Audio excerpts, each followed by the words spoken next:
Good evening, everyone, and welcome to The Proof is Out There. Let's talk about air travel. The procedure typically involves baggage check, security, boarding, takeoff,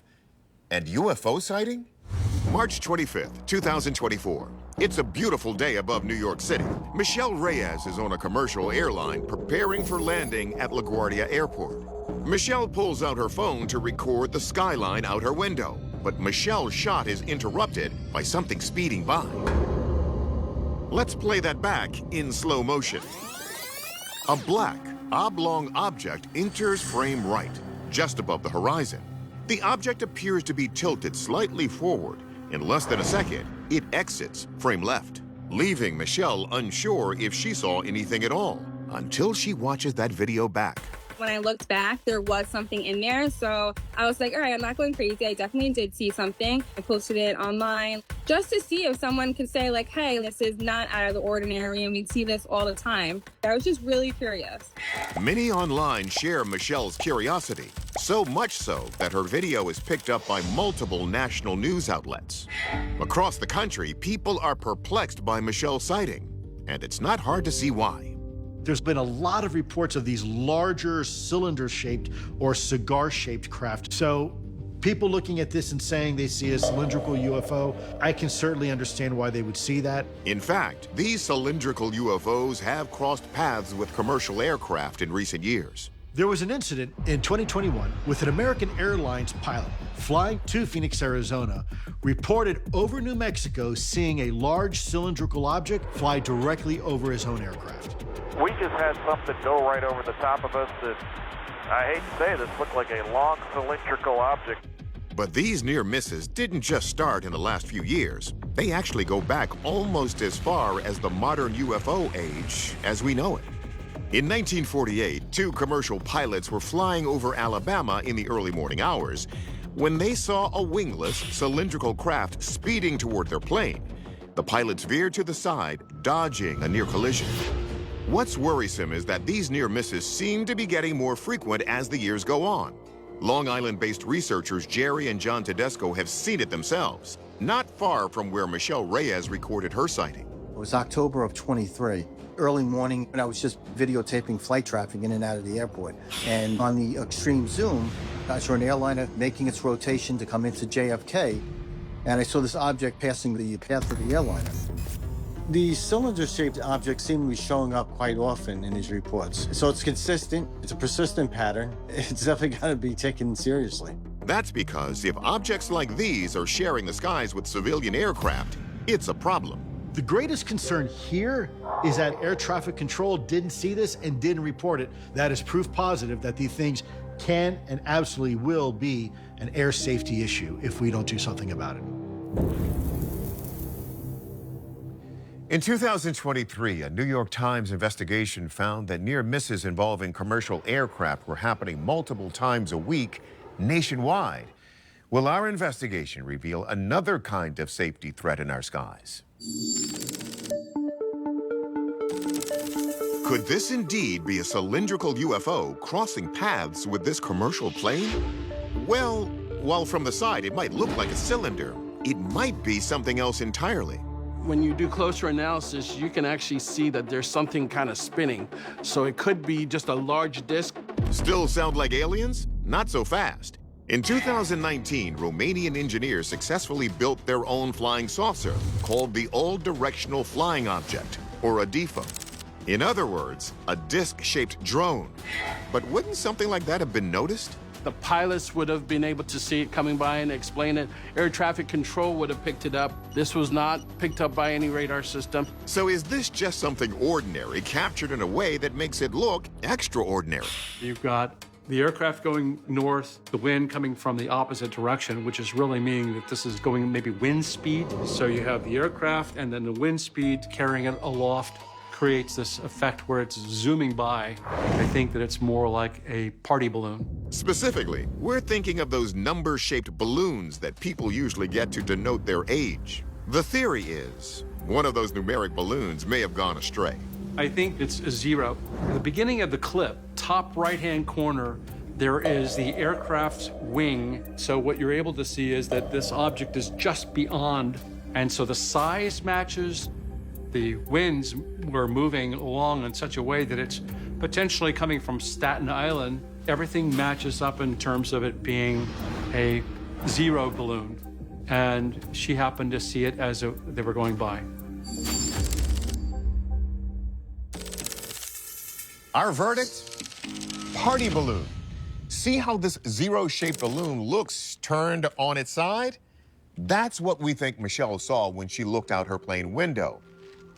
It's amazing what a change of perspective can do. Now we're going to bounce from New York to Russia. Zdravstvuyte is the proper way to greet a stranger over there, unless that stranger is some sort of strange creature. Then you may want to get the heck out of there. 2016, the Russian Republic of Bashkortostan. The sun is setting as a family of three documents their drive down a desolate stretch of road. Suddenly, one of them spots something strange in the distance. The driver reverses for a better look and sees this. A mysterious, hunched figure is peeking out from the tall greenery. The figure suddenly lunges forward, arms flailing in the air. The car tries to stay ahead at a safe distance, but the dark silhouette remains in hot pursuit. Upon first glance, the figure appears to be human in shape, but it moves at an incredible speed, and its appearance has this family extremely frightened. It's running after the vehicle, despite the fact that the vehicle is going really fast. It seems that they are legitimately terrified in this video. Many internet sleuths believe that this figure was more beast than man, and Igor Burtsev, director of Russia's International Center of Hominology, agrees. Burtsev thinks this video might show proof of the infamous beast known as the Yeti. We checked the trees, brushes, and we found a lot of signs that they were there. They're broken the branches, so there were many signs of Yeti activity there.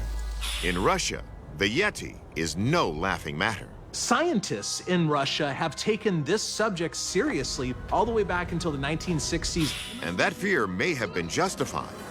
Viewers might remember our previous investigation of a potential Yeti massacre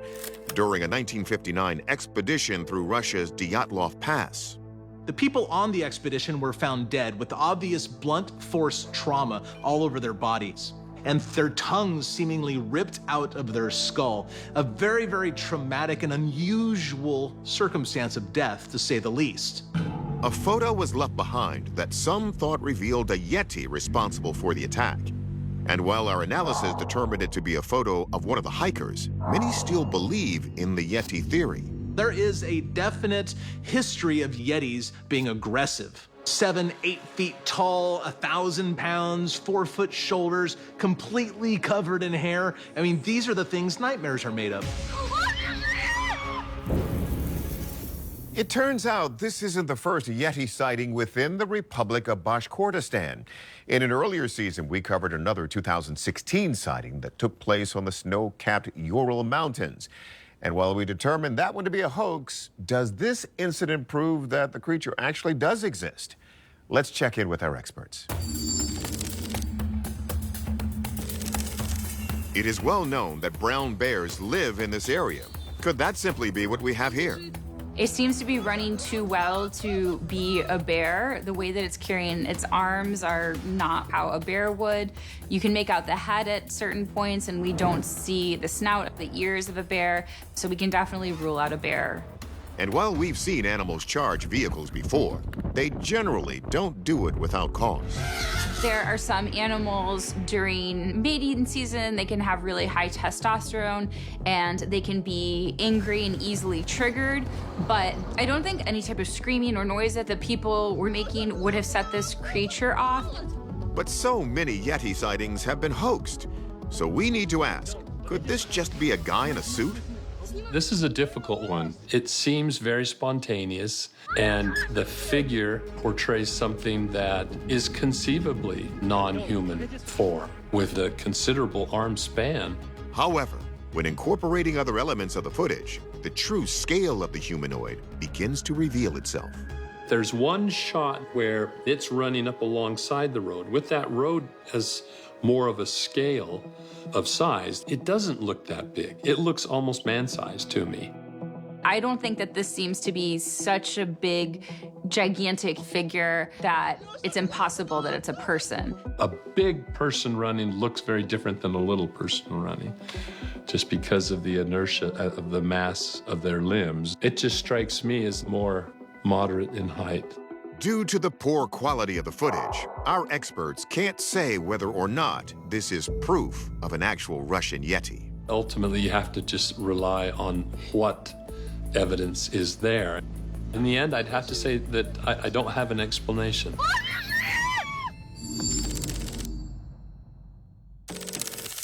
Our verdict, indeterminate biped.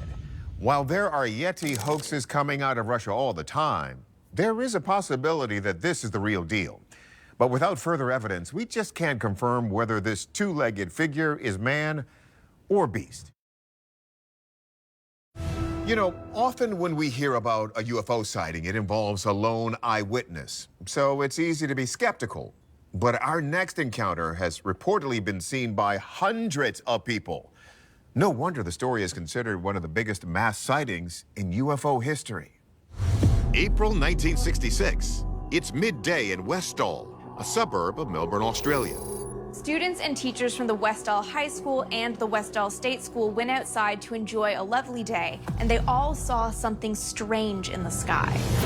This black and white photo, allegedly taken by one of several hundred eyewitnesses, depicts a crystal clear flying saucer hanging in the sky over the trees. It has a domed top, a large spotlight on the bottom, and a rim of lights wrapping around it. Some eyewitnesses recall multiple UFOs that day, others just one. Eyewitness Phil Tierney, who was 15 at the time, recalls 3 in total, but this photo matches her recollection of them almost exactly. They were very streamlined, just silver, with a rounded bottom, a middle platform, and then rounded area on the top. I was just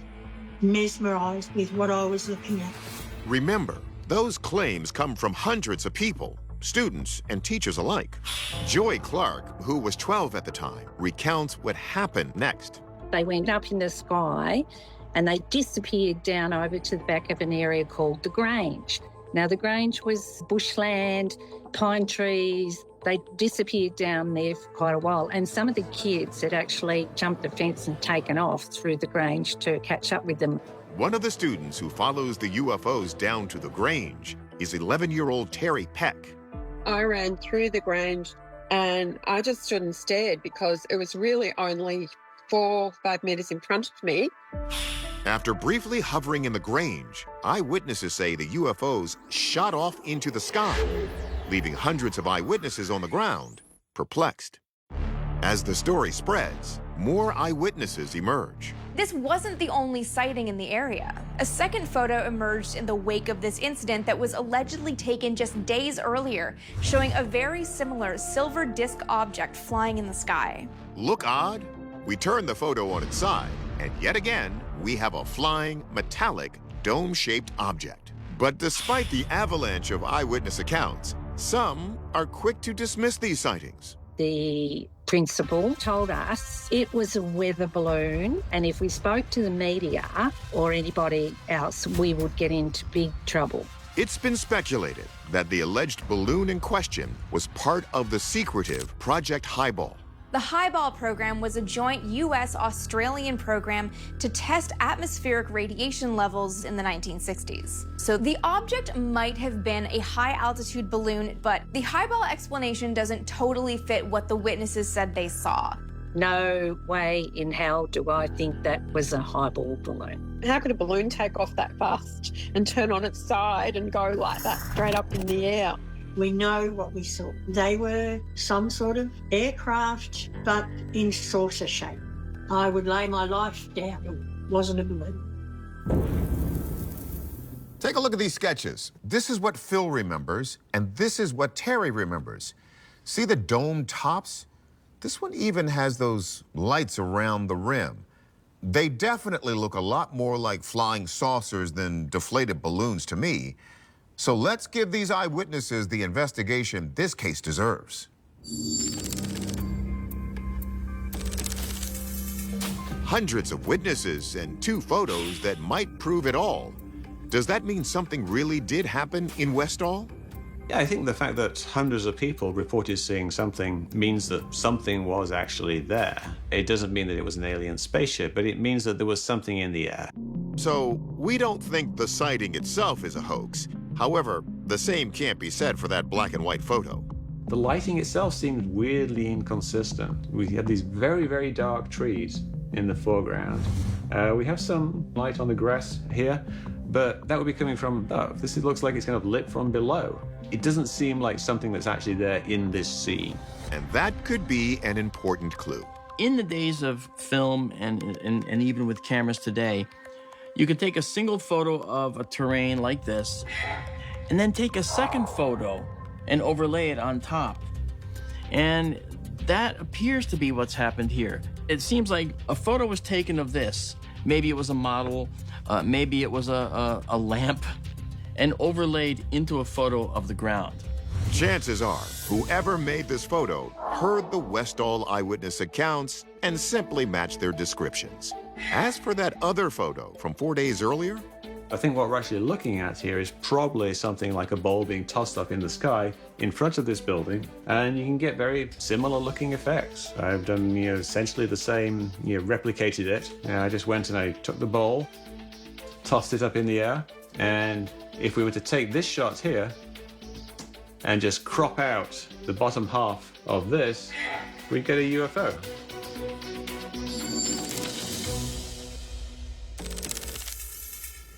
our verdict? These 2 photos are likely hoaxes. But the Westall incident itself, with hundreds of credible witnesses, that still remains unexplained. We may never know with certainty what happened in Westall, but we're pretty sure it wasn't a balloon. It's known as entomophobia. And if you suffer from this condition, you may want to cover your eyes during this next segment. July 27th, 2024. It's a warm summer weekend in the town of Westerly at one of Rhode Island's most popular state beaches. Vacationers have packed the sandy shores, but a peaceful day quickly turns into the stuff of nightmares. People scream as a dark swarm of flying insects invade the shore. This is insane. Watch as these unwanted guests multiply until thousands of them are blotting out the sky and sending the crowd into a total panic. I've never seen anything like this in my life. By zooming in closer, we can see what appears to be an airborne armada of dragonflies. There were thousands of them, thousands upon thousands of them. We went from a beautiful day to almost darkness with all of these dragonflies everywhere. People were screaming and taking cover. It was really, really, really bizarre. Holy! The story exploded. The news picked it up. There were viral clips. It went wild. Many online interpreted the event as a biblical sign, and not a good one. In the Bible, Moses warns that God will send 10 plagues to Egypt, and a cloud of locusts will cover every tree and eat every crop so that there's nothing left, which led some to speculate that maybe this swarm of dragonflies could portend the end of the world. And while some thought these bugs were an omen, what if they escaped from a lab? Or were even part of a test? In 2017, researchers at the Howard Hughes Medical Institute announced a project called Dragonfly that would create cyborg insects. The idea was to genetically modify the insects by implanting light-sensitive steering neurons in their spinal cords. The dragonflies will also be equipped with a tiny backpack that has solar panels. In theory, the researchers will be able to steer the dragonflies to whatever location they want and collect data. The hope is that these tiny cyborg insects could be used to infiltrate areas too small for humans, to conduct surveillance and carry miniature payloads. They could even influence honeybee flight patterns to assist with pollination. It's also possible that the researchers will take what they've learned from this project and use it in biomedical uses. The researchers foresee a ton of uses for these dragonflies. Did you know that an ancestral form of the dragonfly was one of the first winged insects to evolve almost 300 million years ago? These massive forefathers, known as griffin flies, filled the skies with wingspans more than 2 feet long. As for what their modern-day counterparts are up to in Rhode Island, we turn to our experts. First, we nix the idea that dragonflies are a form of divine punishment. Dragonflies are actually good for crops. In fact, they can be thought of as crop guardians because they can eat pests. They also rely on wetlands, so they indicate clean water. For these reasons, dragonflies actually benefit the ecosystem.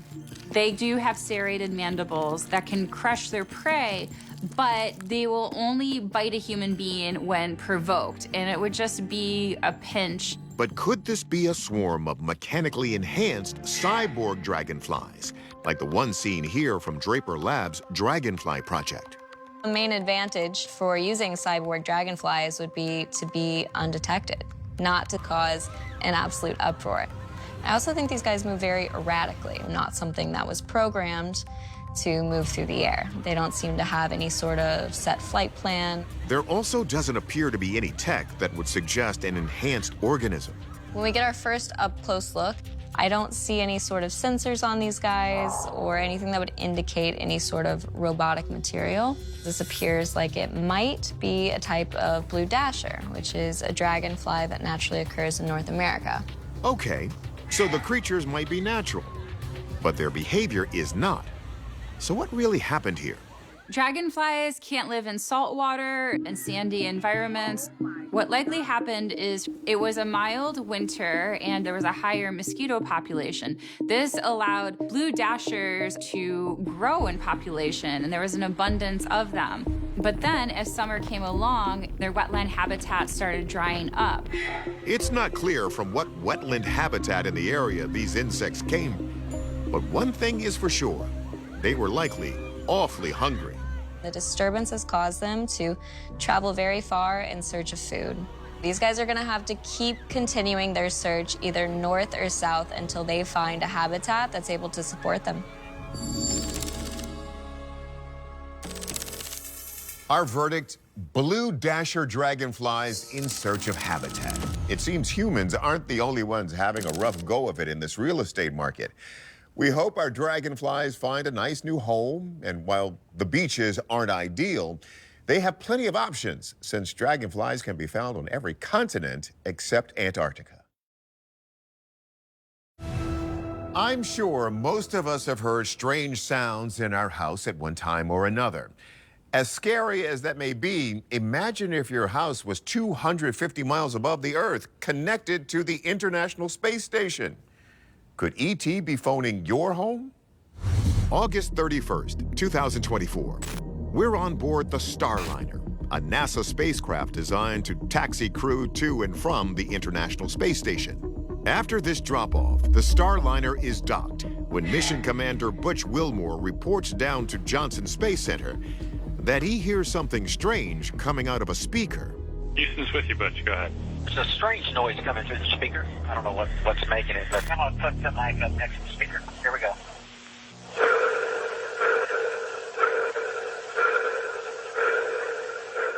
A steady beat pulsates in a constant interval. The sound is uncanny. Some might say otherworldly.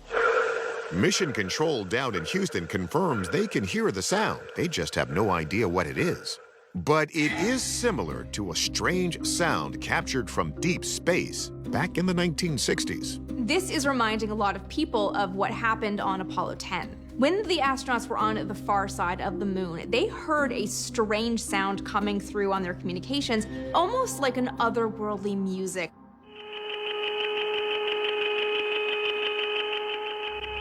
People immediately jumped to the idea that it was some alien communication that they were finally free to hear. In fact, the United States has been trying to capture extraterrestrial communications for more than half a century using massive radio telescopes. But modern advancements in astronomy and technology have scientists using new methods to try and eavesdrop on our interstellar neighbors. In 2007, astronomers started looking for technosignatures amid all of the audio sounds that they listened for. This is any kind of signal that could only have been made by technology.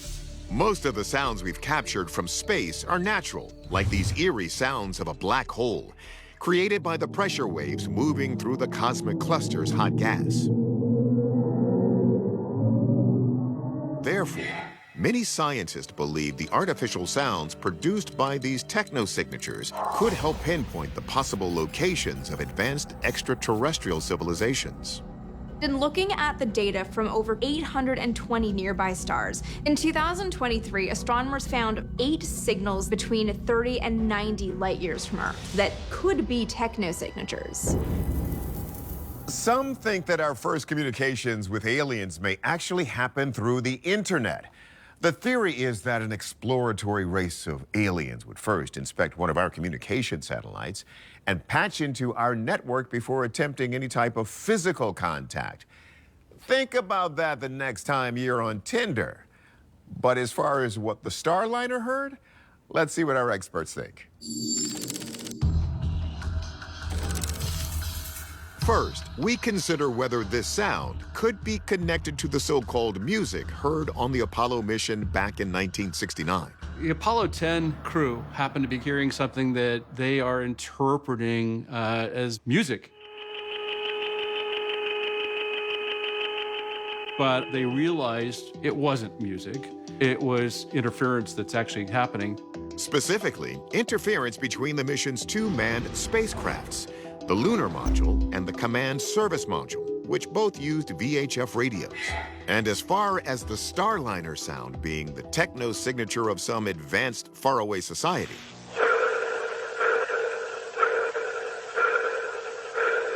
well, there is a clue. In fact, it's something very familiar. The Starliner recording had this peculiar sequence of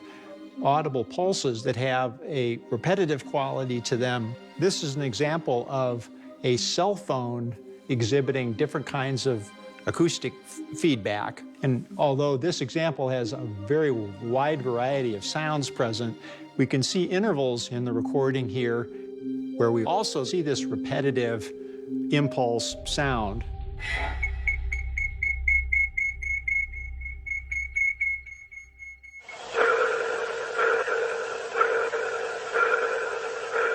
The Starliner wasn't picking up cell tower feedback, but is actually exhibiting its own communications feedback issue. When the spacecraft is docked, it has a kind of complicated interconnection between the microphones in the various spacecraft, and that led to a feedback situation in which sounds came out of the Starliner speaker that were not intended. In fact, the Starliner was plagued by a string of malfunctions and leaks, which forced the spaceship to return to Earth without the astronauts. They were stuck on the ISS for more than 9 months before returning to Earth in March 2025.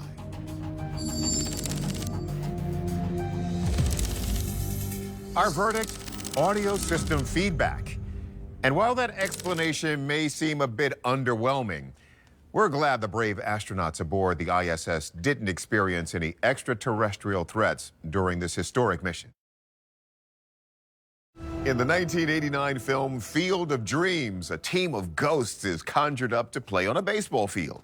In our next story, we could be seeing a similar phenomenon at a high school football game. Let's take a look. October 4th, 2013, Los Angeles, California. It's football night at a high school in the suburb of Sylmar. A proud mom is in the stands as her daughter begins her cheerleading routine. But as mom captures the moment on video, the camera also captures this. As the cheerleaders complete an impressive maneuver, a gray silhouette appears from the right side of the video. It races across the track, arms raised, only to seemingly disappear into thin air seconds later. Let's watch that again. Amazingly, none of those cheerleaders seem to notice the apparition. How is this possible? I said, oh my God, what is that? And I ran to my friends and, can you believe it? Can you see that? Local news media pick up the story, kicking up a raft of questions and theories. Some wonder if this sighting could be the spirit of a deceased student tragically lost in a car accident years earlier. But there's an even quirkier theory related to a local spot with a supernatural backstory. A few minutes down the road from this high school is Sylmar's Gravity Hill. The story of the Sylmar Gravity Hill is that a group of children got into some kind of school bus accident, and they died. In the wake of this tragedy, people have wondered if these deaths are connected to a strange phenomenon at Gravity Hill. The story is that you go to the bottom of the hill and you put your car in neutral, and it will start rolling up the hill. And it freaks people out. Just don't believe it. As you can see in this footage, some inexplicable force seems to be at work here. And there are some who say that it's the spirits of the children tragically killed in Sylmar pushing cars up Gravity Hill. Might they also be haunting the local high school? Is that horrific tragedy actually connected to the ghosts that we see in this video? When it comes to gridiron ghosts, the Gipper of Notre Dame may be the most iconic. Star player George Gipp died of complications from pneumonia in 1920. Since then, there have been sightings of his ghost all over campus. Is it possible that Sylmar High School has a ghost athlete of its own? First, we wonder if it's possible that the video capturing our ghost has been manipulated. The objects within the scene appear to be genuine. That individual was running on the sidelines. Now, do I know that for a fact? Unfortunately, I do not, because it's been recompressed. What we're seeing here might not be an intentional trick, but perception plays a big role in some of these ghost stories, like the legend of Gravity Hill. It's not just in Sylmar. Gravity Hills have been reported worldwide. Check out this footage from Altadena, California, where we see another car inexplicably moving uphill. There's a place called Gravity Hill where cars seem to go uphill all by themselves. The reason is the human brain understands where it's located in 3 dimensions, and if what's around you is tilted, because you're sitting on a hill and the hill is tilted, that means your whole frame of reference is also tilted, and that things that are at rest can start to move. It's an optical illusion. Unlike Gravity Hill's ghosts, the so-called apparition on this football field was caught on camera. Could it be the real deal? The things I noticed about the video is that it's shot at night, which means that everything's a little bit blurry. I think what we're actually seeing here is actually just a person running through the shot. When things move in a low frame rate and long exposure video like this, they're all going to be blurred if they're moving fast. We see the motion in the cheerleaders, and we see it in this figure here. A closer examination of the video also reveals that it's not just the camera who caught this runner. People thought that nobody noticed this person running through, but if you notice these 2 security guards, this person turns around as if they're following the person that just ran past them. They're like, what was that kid doing? Also, they're wearing very similar colors to other people in the shot. If we go back to them running through here, it looks like they're wearing some kind of purple sweatshirt. That's probably just the team colors, so it's probably just a kid from the school.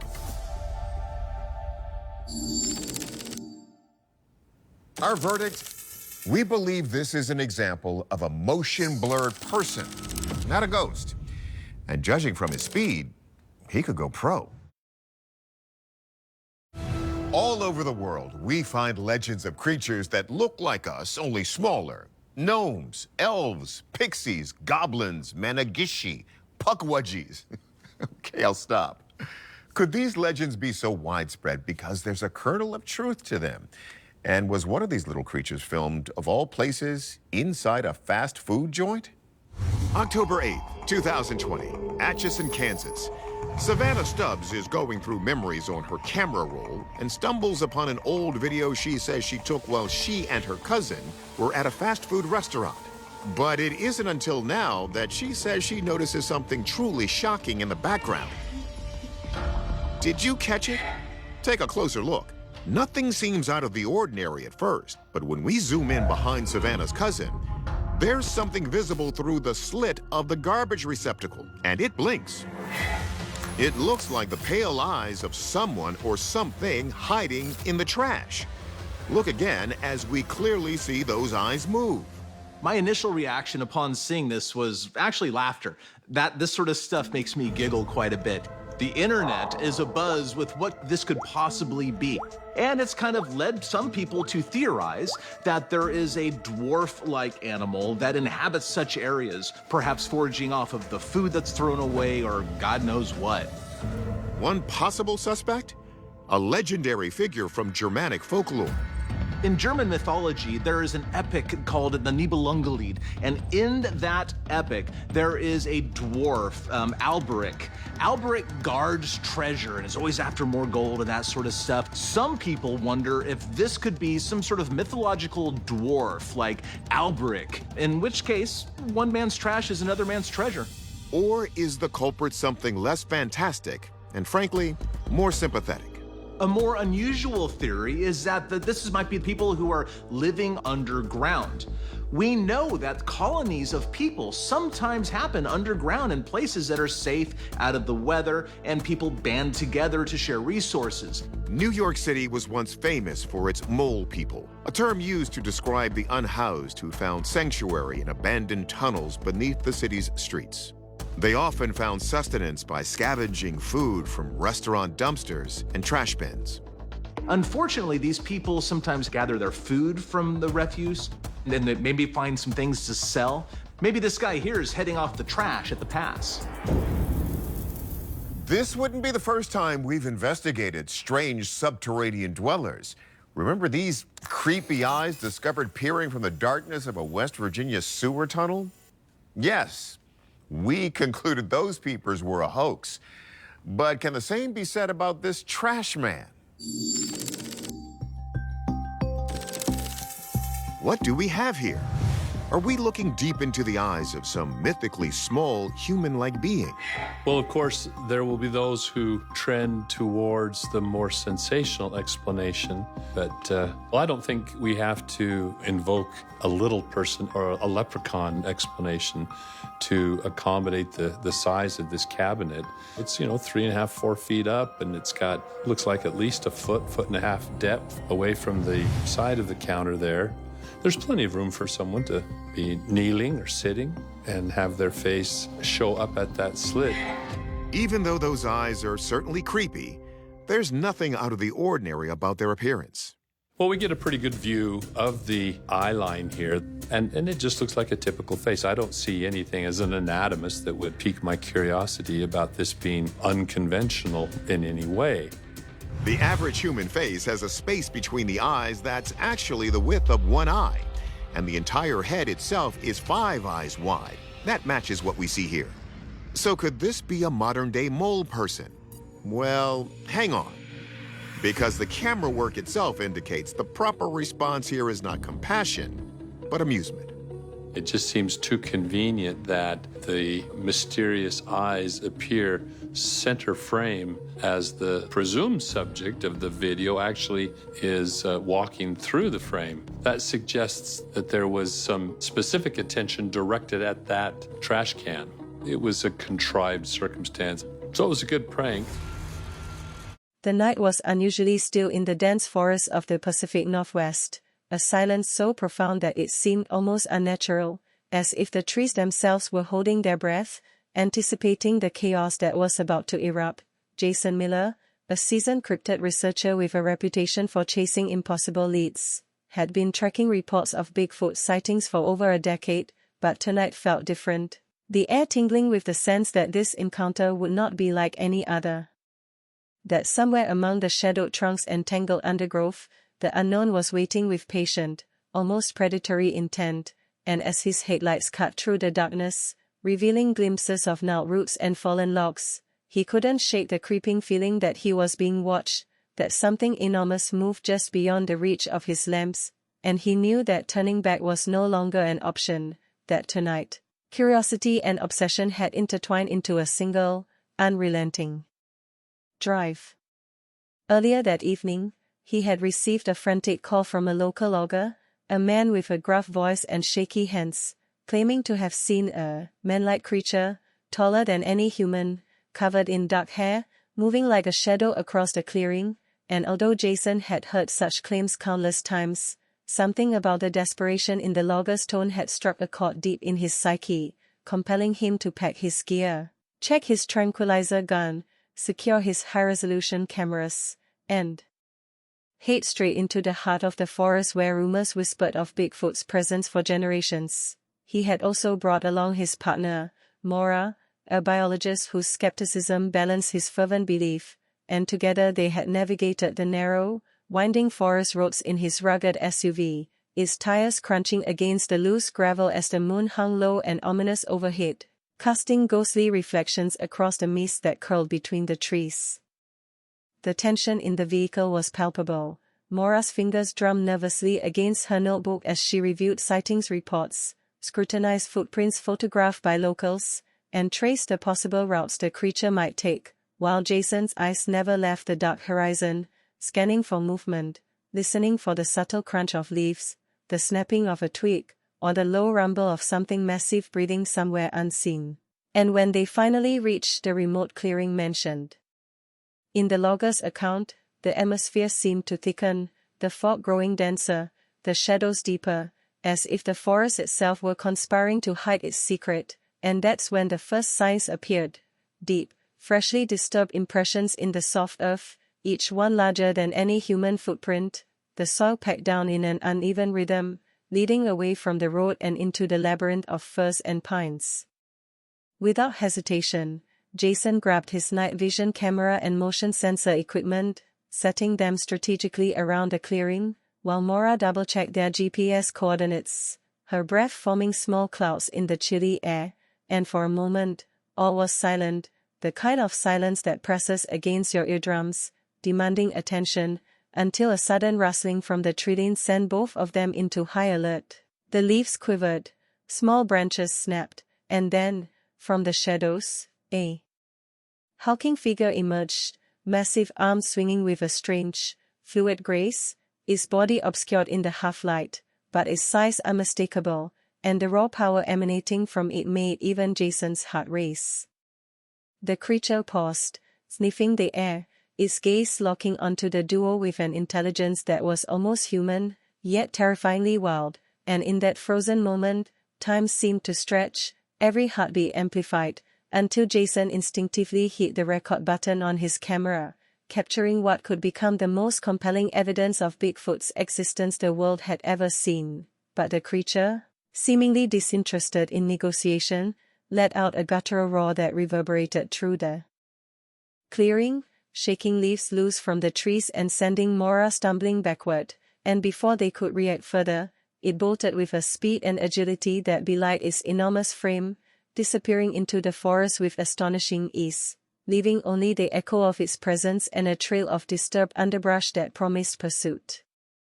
Jason and Maura wasted no time, hopping into the SUV, tires spinning as they chased the fading silhouette through narrow forest paths, the vehicle bouncing over roots and rocks, the engine roaring in protest against the relentless terrain, and as they navigated the twisting roads, Jason realized with a jolt that the chase was far from ordinary. The creature was not fleeing blindly but seemed to be leading them, almost daring them to follow, weaving through terrain that appeared impassable.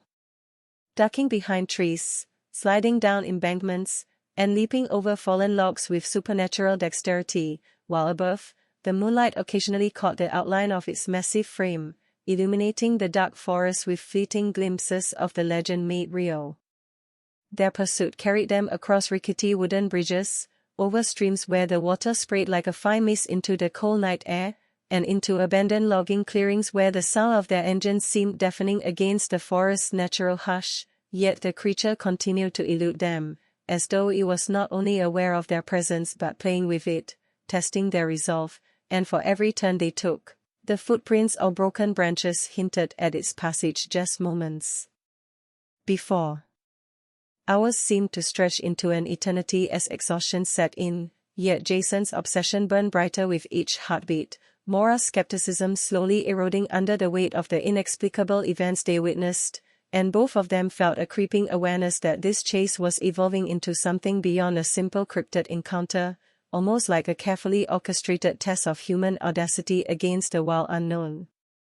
Just when it seemed they might lose the creature entirely, it abruptly stopped at a cliff edge overlooking a foggy valley, standing motionless as if waiting for them, its chest rising and falling, massive arms swaying slightly, and the mist rising around its legs gave it an almost ethereal presence, like a guardian of the forest challenging intruders to prove their worth. And Jason slowed the SUV, heart pounding, debating whether to exit the vehicle and risk confrontation or remain hidden, when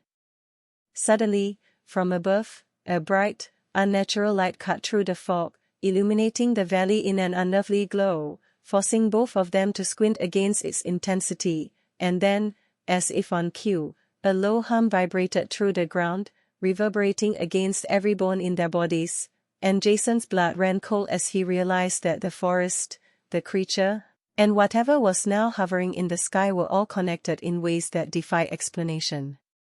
Maura grabbed his arm, pointing toward the source, where the light pulsed rhythmically, descending slowly, its metallic surface catching glimpses of the moonlight, revealing panels and ridges unlike any human aircraft, and as they watched, paralyzed by awe and fear, the Bigfoot figure seemed to react to it, crouching, observing, almost as if it communicated with the craft in some silent, primal language, and before Jason could formulate a coherent plan, the creature darted toward the valley below, and the light followed with unnerving precision, illuminating the terrain ahead in a surreal chase that made the forest itself appear like a living entity guiding the events. Without hesitation, Jason shifted the SUV into overdrive, tires screeching as they barreled down the incline, branches slapping against the sides, Maura yelling over the roar of the engine, as the chase transformed into a full-blown spectacle, blending cryptid legend with science fiction, each turn revealing glimpses of the massive creature leaping across borders, the alien light tracking its every movement, and Jason's mind raced to reconcile the impossible with reality, capturing every frame on camera while adrenaline and terror battled for dominance in their veins. The chase stretched across miles, forests giving way to open fields, then a hidden airstrip revealed by moonlight, where the alien craft hovered just above the runway, and the creature paused at the edge, staring at the light, and Jason realized that the moment they had been unknowingly racing toward was a convergence of mysteries, a nexus where Bigfoot and the inexplicable technology of another world collided, and Maura, wide-eyed, whispered that this was something no one would believe without seeing it firsthand. As Jason navigated the SUV closer, the roar of the engine masking the subtle trum of the craft, and the creature suddenly sprinted across the runway, nearly colliding with the SUV, before vanishing into the fog once more, leaving only the glowing remnants of the alien light and the distant echo of its immense presence. And in that split second, Jason understood that their night had transformed into a story of unprecedented magnitude, a revelation that would shake the foundations of cryptid research, UFO studies, and perhaps the very perception of reality itself. And as the first hints of dawn began to color the horizon, they realized the chase was far from over, that both Bigfoot and whatever lay beyond the stars had more to reveal, and the forest, now calm again, seemed to hold its breath, silently promising that the adventure was only beginning. The first light of dawn barely penetrated the dense fog hanging low over the valley as Jason and Maura sat in the SUV, engines idling, the cold seeping through their clothes, and both of them struggling to process the events of the previous night, the alien craft hovering silently, Bigfoot's enormous form vanishing into the mist, and the forest now eerily calm, as though it had swallowed all evidence of the chaos that had transpired. Yet Jason's mind raced, piecing together every movement, every shadow, every impossible leap, and Maura, more scientist than adventurer, shook her head, murmuring that the data, the footage, the footprints, and now the inexplicable aerial phenomenon would rewrite the very definition of unknown. And as they debated their next move, A sudden crackling sound on the SUV radio startled them both, a voice barely audible over the static, distorted, almost mechanical, saying, "Do not follow, you will regret it," and the message ended abruptly, leaving a dead silence that pressed in around them like a physical force, raising the hairs on Jason's neck and sending Maura's analytical mind into overdrive, trying to rationalize interference, pranksters, or some natural anomaly, though deep down they knew neither explanation could account for the intensity of the warning or the accuracy of their location, pinpointed as if someone, or something, was tracking their movements through the forest, through the valley, and perhaps beyond.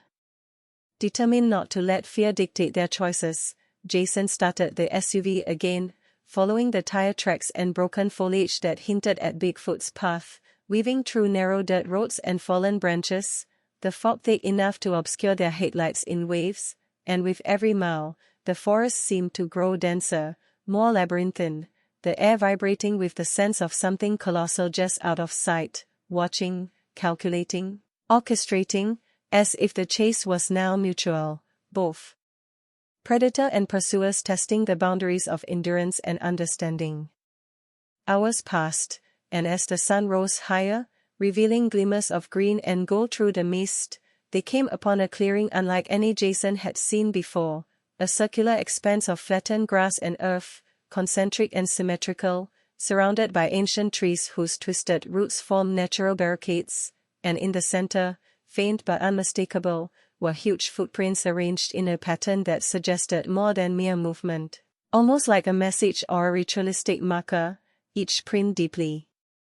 imprinted, clawed toes slightly splayed, radiating outward as if guiding them to the next point in a sequence they couldn't yet decipher, and Maura, kneeling beside them, took precise measurements, photographs, and saw samples, her voice tinged with awe and apprehension, remarking that no known animal could create such a pattern, no natural event could arrange the earth with such deliberate symmetry, and Jason, meanwhile, scanned the tree line, anticipating the return of the creature, yet sensing, in an inexplicable way, that something else, something far older, far stranger, was now involved, influencing the course of their investigation in ways he could neither predict nor control. As they continued deeper into the forest, following the cryptic footprint trail, the tension escalated. The forest itself seemed alive, responding to their intrusion with gusts of wind that swirled leaves and branches, casting shifting shadows that played tricks on the eyes, and from above, faint glimmers of reflective light appeared in the canopy, momentarily catching the sun, vanishing just as quickly, as though the alien craft was still watching, still engaged in a silent dialogue with both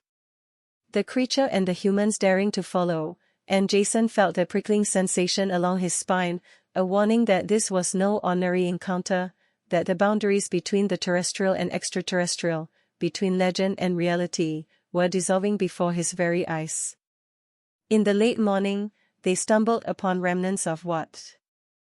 looked like a makeshift campsite, old fire pits, charred logs, and broken equipment scattered around, yet no human tracks. The disturbance suggested habitation, organization, even intelligence, but the items were non-specific enough to puzzle them, as if left deliberately to be found, as though the forest, or its unseen inhabitants, wanted them to know they were being observed, and in the middle of the site lay a massive clawed imprint, half buried in dirt, with faint scorch marks around it. Signs of a heat source, and Maura whispered that the pattern resembled some form of communication, perhaps a warning or an invitation, and Jason, overcome by a mix of fear and exhilaration, knew that ignoring it was impossible, that the next step might expose them to the full extent of whatever forces, natural, supernatural, or extraterrestrial, were converging here. As they prepared to document the site further, the ground trembled slightly beneath them, a deep vibration that seemed to originate not from the earth but from somewhere within the forest itself, and before they could react, a shadow moved with uncanny speed, a massive form erupting from the trees, not fleeing but confronting them, eyes glowing faintly with an intelligence that was chilling and mesmerizing at once, and Jason instinctively hid the video camera, capturing every movement, every detail, knowing that if they survived this encounter, the footage would rewrite history. Maura, paralyzed with awe, could barely speak, yet her scientific instincts urged her to measure, to record, to understand, while the creature paused, tilting its head, as if weighing them, judging their intent, before it bolted again, vanishing through the fog into a narrow ravine where the earth seemed to have been gouged and split, forming a natural corridor that led further into the unknown, and without hesitation, Jason followed, the SUV bouncing along the rugged terrain, tires digging into mud and rocks, engine straining, adrenaline surging, as they pursued a legend into the heart of a forest that had become more a character than a setting, alive with secrets, responsive to their presence, and seemingly complicit in the unfolding drama. As the hours passed, the forest opened briefly onto an abandoned airfield, long forgotten, overgrown with weeds and moss, remnants of hangars and rusted aircraft scattered around, and the sight made Maura gasp, recognizing patterns from declassified UFO files she had studied, while Jason, heart pounding, realized that the alien craft from the previous night had been here before, its path intersecting with Bigfoot's in a way that defied coincidence, suggesting some form of symbiosis, communication, or perhaps territorial agreement. And as they cautiously explored the runway, scanning the horizon, the hum returned, faint at first, then growing, vibrating through metal and stone, through the soles of their boots, through their very bones, and then, as if materializing from thin air, the craft appeared again, suspended over the runway, light streaming downward, illuminating a figure in the distance, enormous, humanoid, hair dark against the metallic glow, and the chase that had begun as folklore and obsession now transformed into a multidimensional puzzle, blending cryptid lore with aerial phenomena in a way that challenged logic and demanded courage. In that instant, Jason's instincts screamed that they were witnessing something profound, a convergence of mysteries beyond human comprehension, and Maura, clutching her equipment, murmured that this was more than evidence, more than science, it was revelation, terrifying, exhilarating, and terrifying again in its implications, as the creature moved across the airfield, seemingly aware of the craft, interacting with it through gestures, movements, and subtle signals, a dance of two intelligences, primal and advanced, and Jason felt an overwhelming urgency to capture the interaction, not knowing if it would vanish as suddenly as it had appeared last night, but unable to resist the pull of curiosity and the promise of uncovering the truth.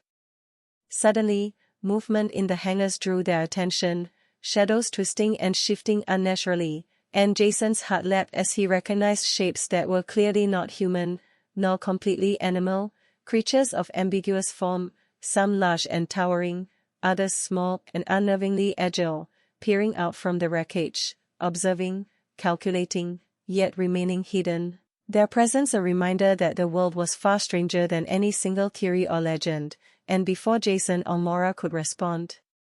the alien craft emitted a pulsing beam of light that swept across the airfield, and the massive figure of Bigfoot reacted, pausing mid-stride, bowing slightly as if acknowledging authority, respect, or an unspoken connection, and in that moment, everything they had pursued, the fear, the obsession, the chase, the wonder, collapsed into a single realization, that what they were witnessing was not a mere cryptid encounter, not a simple UFO sighting, but a complex, layered reality where species, intelligence, and technology intersected in ways humans had barely begun to imagine, and as they watched, transfixed, the figure turned, sprinting once more into the tree-line, the craft following in perfect synchrony, leaving the SUV and its human occupants alone on the runway, overwhelmed, exhilarated, and acutely aware that their journey had only just begun, that the mysteries of the forest, the valley, and the sky were far from exhausted, and that the proof was not merely out there, it was alive, moving, watching, and waiting for those bold enough to pursue it. The forest seemed to breathe around them as Jason and Maura cautiously navigated the SUV along a narrow, uneven trail that twisted like a serpent through the dense foliage, the the remnants of Bigfoot's passage from the airfield still fresh in their minds, every snapped branch and disturbed patch of earth a reminder that the creature had moved with a purpose, almost inviting them to follow deeper into the unknown, and the hum of the alien craft still lingered in the back of their consciousness, vibrating subtly through the metal frame of the vehicle as if the forest itself had absorbed and amplified its resonance, creating a low-frequency warning that made their stomachs churn and their senses hyper-aware of every rustle, every shadow, every distant howl of some unseen animal. Yet despite the fear gnawing at the edges of their resolve, neither of them could resist the pull of the chase, the compelling lure of a story that promised to shatter conventional understanding. And as they drove, the trail opened suddenly into another clearing, one that appeared almost untouched, a natural amphitheater surrounded by towering pines whose trunks were so wide that several people would have been required to wrap their arms around them, and in the center, the ground was churned into a chaotic pattern of tracks, claw marks, and crushed foliage, evidence of the creature's immense power and the violent speed with which it moved. And Jason, clutching the wheel tightly, felt a surge of adrenaline and awe, realizing that each step they took was a direct confrontation with the wild, with the impossible, and with forces they could scarcely define. Mora, scanning the area with her thermal camera, pointed out anomalies in the heat signature across the clearing, noting shapes that didn't correspond to any known animal, some elongated, some shifting rapidly as if alive yet intangible, and she whispered that the readings were consistent with the previous night's UFO encounter, the craft's energy somehow interacting with the environment, altering thermal patterns, leaving traces that defied explanation. And Jason, leaning forward with narrowed eyes, scanned the terrain for movement, expecting to see the hulking figure any second, and then he saw it, a shadow gliding effortlessly from tree to tree, massive arms swinging, body low and streamlined, moving with a speed that seemed to bend the rules of gravity, and for a moment, their breaths caught in unison as the legend of Bigfoot became flesh and bone, immense, intelligent, and terrifyingly aware of their presence. They followed the creature cautiously, staying just far enough behind to avoid detection but close enough to capture every detail on camera, and the trail led them through an area dense with fog, where the light of the rising sun barely penetrated, the air damp and heavy with the scent of pine and wet earth, and as the forest opened briefly onto a ridge overlooking a wide valley, Jason could see smoke or mist rising in multiple directions, possibly the aftermath of the creature's movements or of unknown phenomena, and the view was so expansive, so alien in its beauty and danger, that for a moment, he forgot the immediate threat, overwhelmed by the sense of being on the edge of a revelation that spanned more than legend, more than science, something vast, ancient, and untamed. Mora, meanwhile, pointed out what appeared to be more signs of recent habitation, flattened foliage forming possible sleeping areas, torn bark on certain trees, strange marks in the soil that suggested not only size but intentionality, as though the creature communicated silently with its environment, leaving symbols only discernible to those attuned to its patterns. And Jason, checking his GPS coordinates against the map, realized they were moving deeper into a section of the forest that no road had ever accessed, a labyrinthine network of ravines and hidden streams that seemed designed to confound outsiders, and yet, the creature's trail remained evident, almost beckoning them onward, and he knew that turning back was no longer a choice, that they were committed to witnessing whatever revelation lay ahead, consequences be damned.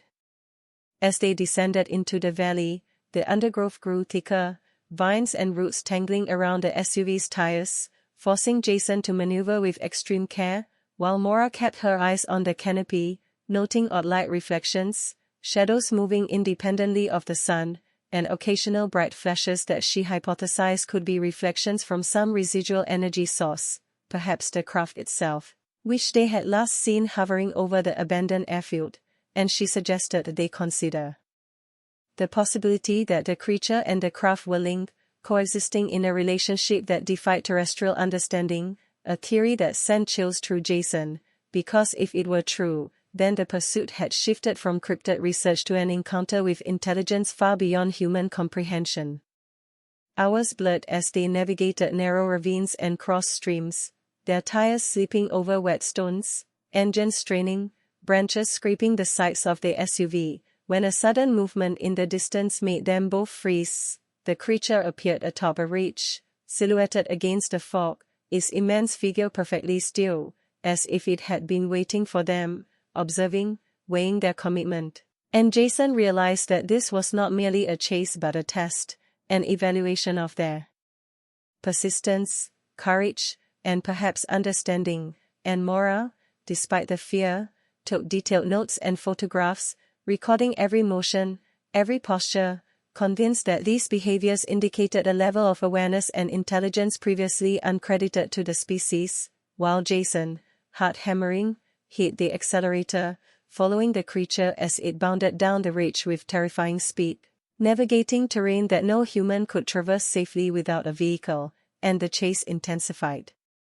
The landscape shifted abruptly as they entered a ravine shrouded in fog and mist, the air vibrating faintly with that same low hum, which seemed almost organic, pulsating in harmony with the land, and Jason felt a physical pressure against his chest, a warning, or invitation, hard to tell, while Mora's instruments went haywire, displaying readings that oscillated between known and unknown phenomena, some patterns resembling electromagnetic disturbances, others completely alien, and as they drove, the creature leapt from boulder to boulder with impossible agility, occasionally pausing to glance back, ensuring they remained in pursuit, yet never allowing direct contact, as though guiding them toward an unseen objective, a meeting point, or a revelation yet to be revealed.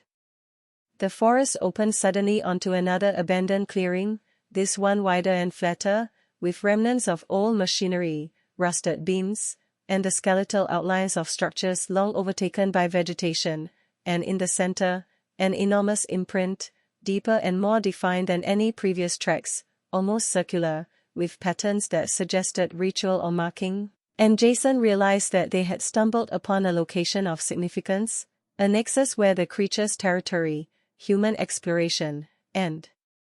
whatever extraterrestrial intelligence was present converged, a sacred or functional site whose purpose was beyond human comprehension. As they exited the SUV cautiously to document the area, the ground beneath them thrummed faintly, a resonance that seemed synchronized with the pulsing hum they had detected before, and the air shimmered, a distortion of light and space, as if reality itself was bending around the site, and Mora, recording data, muttered that these anomalies were not random, that the energy, the creature, and the landscape formed an integrated system, a network of unknown origin and purpose, and Jason, sensing movement from the forest edge, raised his camera, catching glimpses of massive forms emerging, several this time, not just one, their bodies massive and humanoid, shadows within shadows, moving with purpose, guided by the unseen presence of the hovering craft that now reappeared above the clearing, light spilling in a perfect circle over the ancient ground. The chase turned into observation, and observation into revelation, as Jason and Mora witnessed behaviors that suggested negotiation or communication between the creatures and the craft, gestures that seemed deliberate, patterned, and synchronized with the pulsing light, and Jason felt the weight of the moment pressing down, realizing that if they survived, if they understood, the footage and data they were collecting would redefine cryptid studies, UFO research, and humanity's understanding of intelligence and territory. Yet despite it all, an undercurrent of fear remained, a sense that they were intruding into forces far older, far more powerful than themselves, and that the forest, alive and aware, was both protector and judge of those who dared follow too closely. As midday approached, the creatures disappeared into the treeline with the craft, leaving Jason and Mora alone on the clearing, surrounded by evidence of encounters beyond comprehension, and for a long moment, they simply stood, absorbing the enormity of what had transpired, the intertwining of terrestrial legend and extraterrestrial phenomenon, their minds racing, adrenaline still pulsing, realizing that the proof they sought was not merely out there in the abstract, but living, moving, intelligent, and interacting in ways that demanded patience, courage, and open minds, and as they climbed back into the SUV, Jason glanced at Maura, both of them sharing a silent understanding that the next step would require them to go further, deeper, to follow the trail into regions even less accessible, more dangerous, and infinitely more revealing, because the night's chase, the dawn's revelations, and the valley's secrets were only the beginning of an encounter that would challenge everything they thought they knew about the world, about life, and about the uncharted mysteries waiting in the shadows. And as they drove off, the clearing receding behind them in the mist, Jason whispered under his breath that the hunt had become a journey into the impossible, and Maura, eyes wide, replied simply that the proof was alive, and he was waiting for those bold enough to follow. The forest seemed to grow denser as Jason and Maura continued their pursuit, the fog curling around twisted tree trunks like living fingers, the occasional shafts of sunlight struggling to penetrate the canopy, illuminating patches of moss and fallen leaves, and with each passing minute, the sense of being observed intensified, as if the woods themselves had eyes, ancient and knowing, and the distant hum of the alien craft pulsed faintly through the air, a subtle vibration that seemed to synchronize with their own heartbeats, amplifying the tension that had been building since the first night, making every rustle of leaves, every snapping twig, every distant bird call feel loaded with significance, as if it were a signal or warning. And Jason, gripping the steering wheel, felt an intoxicating mix of fear and exhilaration, knowing that the chase had evolved from folklore into something far more profound, a collision between cryptid legend, human curiosity, and extraterrestrial presence that few would ever witness firsthand. As they navigated the narrow, uneven trail, Maura's instruments began to spike erratically, readings oscillating wildly between electromagnetic anomalies and thermal surges, suggesting that the craft, and perhaps the creatures themselves, were generating energy fields beyond terrestrial understanding, and she muttered that if she hadn't seen the data firsthand, she would have dismissed it as interference or malfunction. But now she had no choice but to accept the undeniable. The forest, the creatures, and the craft were interconnected in ways science could barely begin to explain, and the patterns they were tracing suggested intelligence, strategy, even communication, a level of cognition that defied conventional zoology and human comprehension alike. The trail led them over a fallen log bridge spanning a narrow ravine, the planks rotting and slick with moss, each wheel of the SUV slipping perilously, sending shudders through the frame, and as they crossed, a sudden movement to their right caught Jason's eye. The hulking form of Bigfoot emerged from the underbrush, pausing mid-stride to glance back at them, its eyes glinting with a strange intelligence, and for a split second, time seemed to freeze, the forest holding its breath as predator and pursuers acknowledged one another, a silent agreement that the chase would continue, but only under rules that neither party could fully comprehend. With a deep breath, Jason accelerated, following the creature as it bounded into a clearing, then veered sharply into a series of dense thickets, twisting through terrain that would have been impossible to traverse on foot, and as the SUV lurched over roots and stones, Maura's camera captured fleeting glimpses of massive limbs moving with preternatural agility, a blur of hair and muscle that defied logic, and the realization dawned on both of them that this was not simply pursuit, it was participation in an intricate, living puzzle orchestrated by forces beyond their understanding, and every step brought them closer to a revelation that was as exhilarating as it was terrifying. Hours passed in a blur of motion, the forest shifting subtly as they moved deeper, the undergrowth thickening, streams crossing their path, requiring careful maneuvering, and the temperature fluctuating, sometimes warm, sometimes chilling, as though the landscape itself was alive, responding to their intrusion, and the low hum of the craft, almost imperceptible at first, grew steadily louder, vibrating through the metal frame of the SUV, through their bones, through the very air, until it felt omnipresent, an invisible tether pulling them toward an unknown objective, and Jason, heart hammering, realized that they were no longer mere observers, they were participants in an event that defied history, logic, and imagination. Suddenly, the trail opened onto an ancient stone circle partially obscured by moss and ivy, the remains of what appeared to be a long-forgotten ritual site, its large stones weathered and cracked, yet arranged in a precise pattern that suggested intentionality and significance, and in the center of the circle lay fresh prints, immense, clawed, unmistakably Bigfoot, surrounding a small depression in the earth that glowed faintly, as though infused with the same energy that Maura had detected from the craft, and she whispered that the site was charged with electromagnetic and thermal anomalies far beyond natural occurrence, as if the forest itself had been aligned with a source of power that transcended both time and species. Jason, unable to resist, stepped out of the SUV, approaching the center cautiously, camera recording, sensors alert, every instinct screaming to remain aware, while Maura followed closely, taking meticulous measurements, documenting the anomalies, and noting subtle shifts in the air that hinted at the presence of a sentient force, watching, assessing, perhaps even judging their intrusion. And then, without warning, the fog swirled violently, forming a vortex that seemed to rise from the glowing depression, and from within it, two massive shapes emerged simultaneously, the Bigfoot they had been chasing, and beside it, another, larger, almost impossibly tall figure whose silhouette seemed to shimmer, blurred at the edges, as if it were only partially present in their reality, and the air vibrated with a low-frequency hum that resonated in their chests, filling them with awe, terror, and a deep, primal understanding that they had crossed a threshold, that they were witnessing a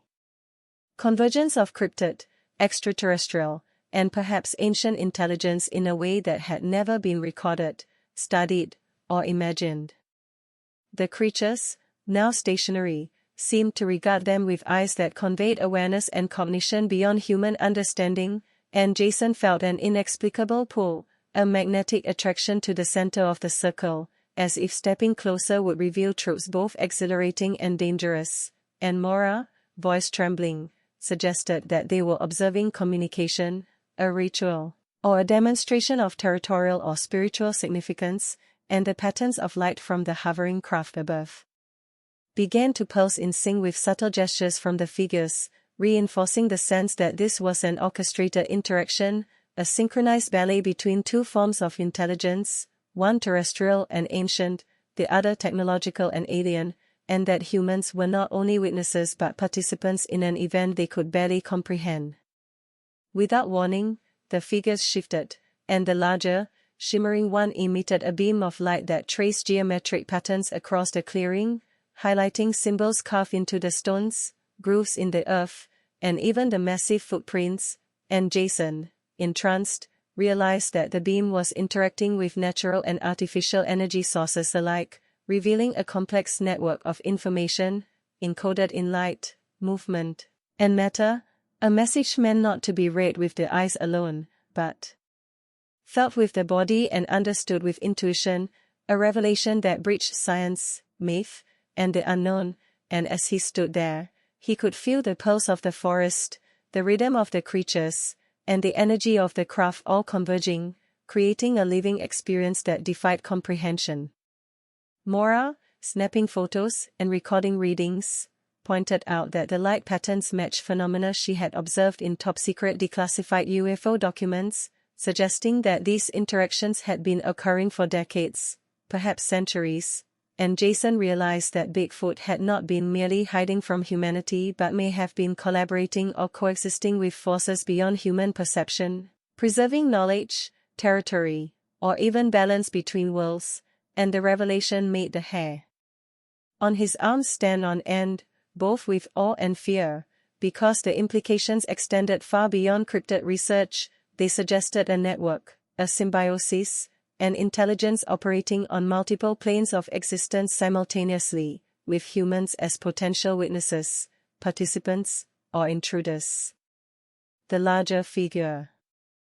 stepped closer to the center, and the hum intensified, shaking the ground beneath their feet, and Jason, unable to resist the compulsion, moved closer, camera trained, capturing the intricate interplay between light, energy, and movement, while Maura remained slightly behind, documenting every anomaly, every pattern, ensuring that if they survived the encounter, the evidence would be undeniable, irrefutable, and revolutionary, and for a moment, time seemed suspended, the forest silent but for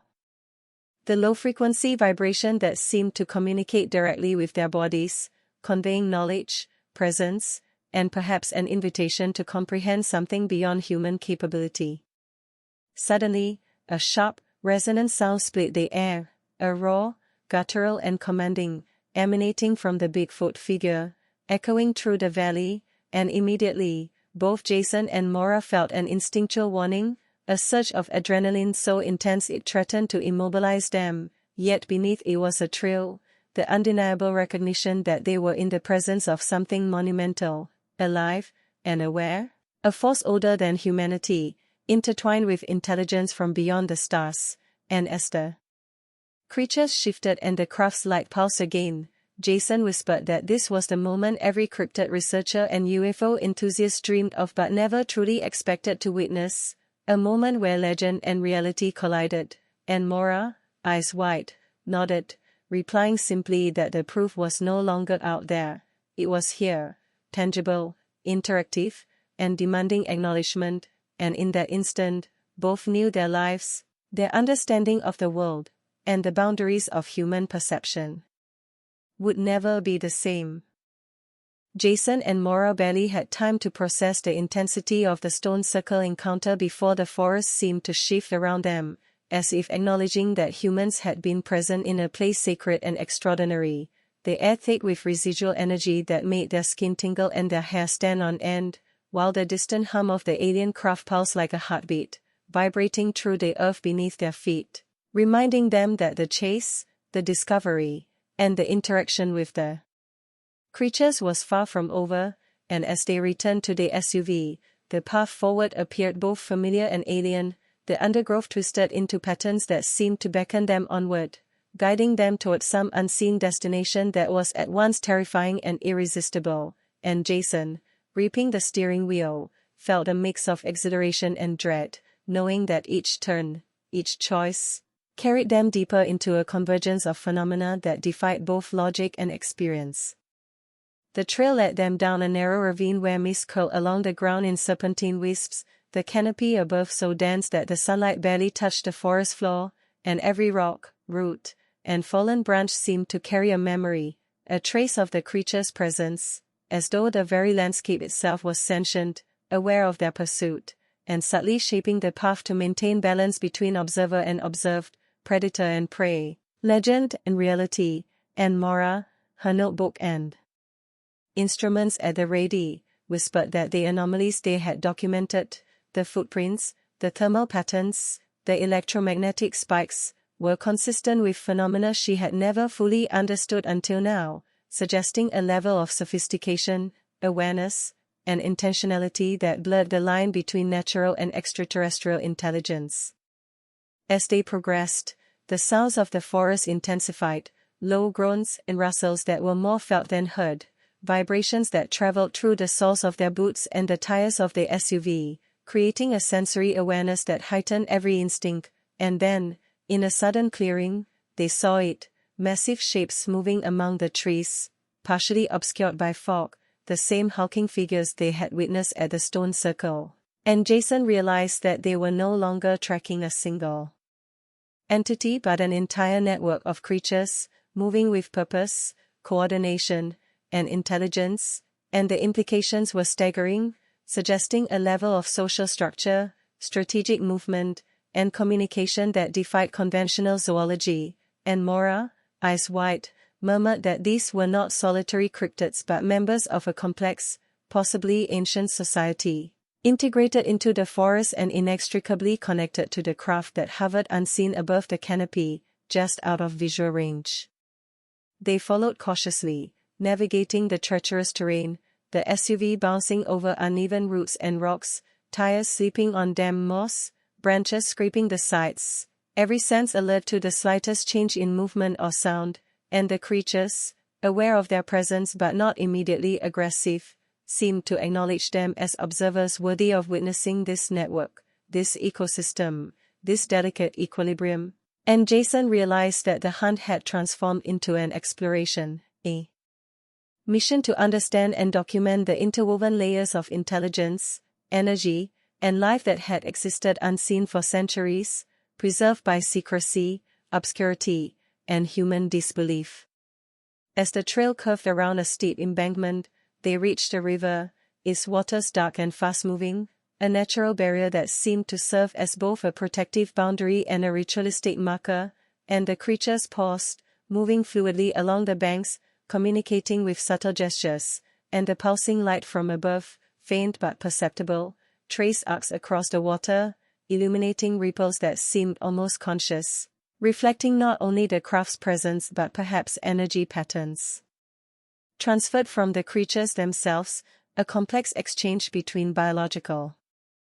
intelligence and technological sophistication, a symbiosis Jason could hardly comprehend, yet instinctively knew was profound and ancient. Mora, standing on a rock near the water's edge, began recording data, noting electromagnetic spikes, unusual thermal signatures, and light refractions that defied known physics, and Jason, with the camera trained on the movement of the largest figure, felt the raw magnitude of the moment pressing down, the realization that the forest, the creatures, and the craft were all part of a larger system, a coordinated presence that spanned physical and perhaps metaphysical dimensions, and that their intrusion, while voluntary, was being observed, analyzed, and allowed only under conditions they could barely grasp. The pursuit continued as the creatures crossed the river, moving with such precision and agility that Jason had to shift the SUV into overdrive to keep up, wheels skidding on slick stones, engine roaring, the forest vibrating around them with each acceleration, and as they followed, he noticed subtle signs, flattened reeds in precise patterns, broken branches aligned in sequences, stones shifted into arrangements that resembled maps or markers, and Mora, checking her instruments, suggested that these could be a communication system, a way for the creatures to guide one another or signal the craft above, using natural elements as a medium, an interface between the biological and technological, the ancient and the futuristic. Hours passed, the terrain changing constantly, dense thickets giving way to open clearings, moss-covered slopes sliding into shadowed valleys, and each time the sun shifted, strange reflections caught their eyes, pulsing lights that seemed to dance across the landscape, moving with intent, synchronized with the creature's movements, as if orchestrated by the same intelligence that controlled the hovering craft, and Jason, heart racing, realized that the chase was no longer a pursuit in the traditional sense but an initiation, a journey into understanding, a test of perception, courage, and endurance, where failure to observe, comprehend, or respect the patterns could result in danger beyond imagination.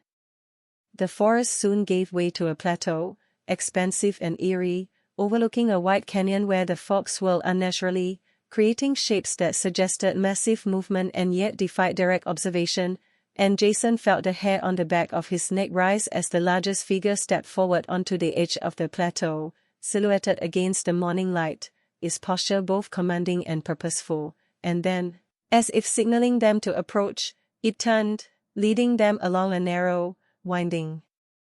path that descended into the canyon, the SUV tires crunching against loose gravel, branches scraping the sides, and every step further felt like a crossing of thresholds, layers of reality folding upon themselves, blending forest, energy, and consciousness in ways they could barely articulate. Mora, documenting the descent with instruments and photographs, noted that the canyon seemed to amplify energy fields, the readings from their devices spiking to levels that suggested a concentration of natural and artificial forces in a precise geometry, and Jason, gripping the steering wheel tightly, realized that they were approaching a site of convergence, a place where the creatures, the craft, and the landscape intersected in a ritualized or functional manner, one that humans had never accessed, and the weight of that realization made each movement more deliberate, more cautious, and yet irresistibly compelling, because the truths waiting at the canyon's base could redefine human understanding of intelligence, territory, and the natural world itself. As they reached the bottom, the plateau above shrouded in mist, the creatures slowed, pausing to observe, and from the fog emerged the faint outline of a structure, partially natural, partially constructed, stones stacked with intent, openings suggesting passageways, and energy readings that spiked dramatically, indicating the presence of something beyond the purely organic, a fusion of life and technology, perhaps the origin point of the patterns, the light, and the intelligence guiding them, and Jason, heart hammering, knew instinctively that they had reached a critical juncture, a site of revelation, ritual, or function that could explain, at least partially, the interactions they had witnessed between Bigfoot, the craft, and the forest itself. And Mora, voice barely a whisper, said the words Jason had been waiting to hear. This was the core, the nexus, the proof in living form, and it demanded both respect and understanding, because the forces converging here were beyond mere legend. They were the living interface between the known and the unknowable, the terrestrial and the extraterrestrial, the past and the present, and as they prepared to step forward into the clearing, the forest around them pulsated subtly with light, sound, and vibration, and acknowledgement, and invitation, and a challenge. All at once, that would test everything they thought they knew, and everything they were willing to risk, in pursuit of the ultimate proof that the world, the universe, and its hidden inhabitants were far stranger, older, and more intelligent than humanity had ever dared to imagine. Jason and Mora's hearts pounded as they edged forward into the canyon clearing, the immense structure looming before them like a relic of a civilization that existed parallel to their own understanding of time and nature, the stones arranged in patterns that suggested deliberate architecture, yet organic in form, as though the forest itself had grown them into position, and the faint hum that had been their constant companion since the stone circle now resonated within the very walls of the structure, vibrating through the soles of their boots and the tires of the SUV with a presence that was simultaneously soothing and terrifying, a reminder that this place was alive, aware, and responsive to intrusions. And Jason, gripping his camera and peering through the windshield, felt the thrill of discovery surge, a mix of scientific obsession, primal curiosity, and sheer adrenaline, knowing that each step further would bring them closer to understanding, or possibly danger. Mora, stepping out of the SUV to take measurements, noted the remarkable temperature gradients, electromagnetic readings, and thermal anomalies concentrated around certain areas, suggesting nodes of energy, perhaps artificially amplified or naturally occurring, that the creatures seemed to understand instinctively, moving fluidly along paths that maximized these currents. And Jason realized that their pursuit had shifted entirely, from mere observation to active investigation, where every movement, every decision, could influence outcomes in ways they could not predict, as if the forest and the entities within it were conducting a test, and he and Mora were the subjects. The canyon's floor was littered with faint tracks, large, clawed imprints interwoven with circular patterns burned into the soil as if through friction or energy emission, leading toward a central chamber-like area of the structure, where the fog swirled unnaturally, forming ephemeral shapes that suggested movement just beyond the visible spectrum, and Jason's mind raced to reconcile what they were witnessing with the known world. Creatures of extraordinary size and intelligence, interacting with phenomena clearly not of this planet, and a landscape that responded to both in a choreographed, purposeful manner, each element a piece of a puzzle too vast for conventional reasoning.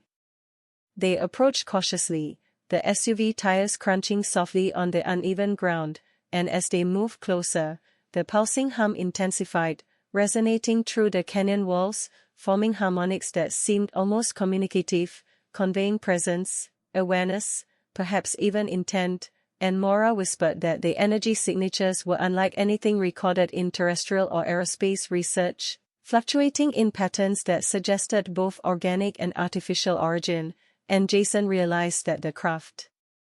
they had glimpsed hovering above the forest must have been interacting with this site for decades, perhaps centuries, with the creatures themselves as intermediaries or guardians, maintaining a balance that humans were only beginning to perceive.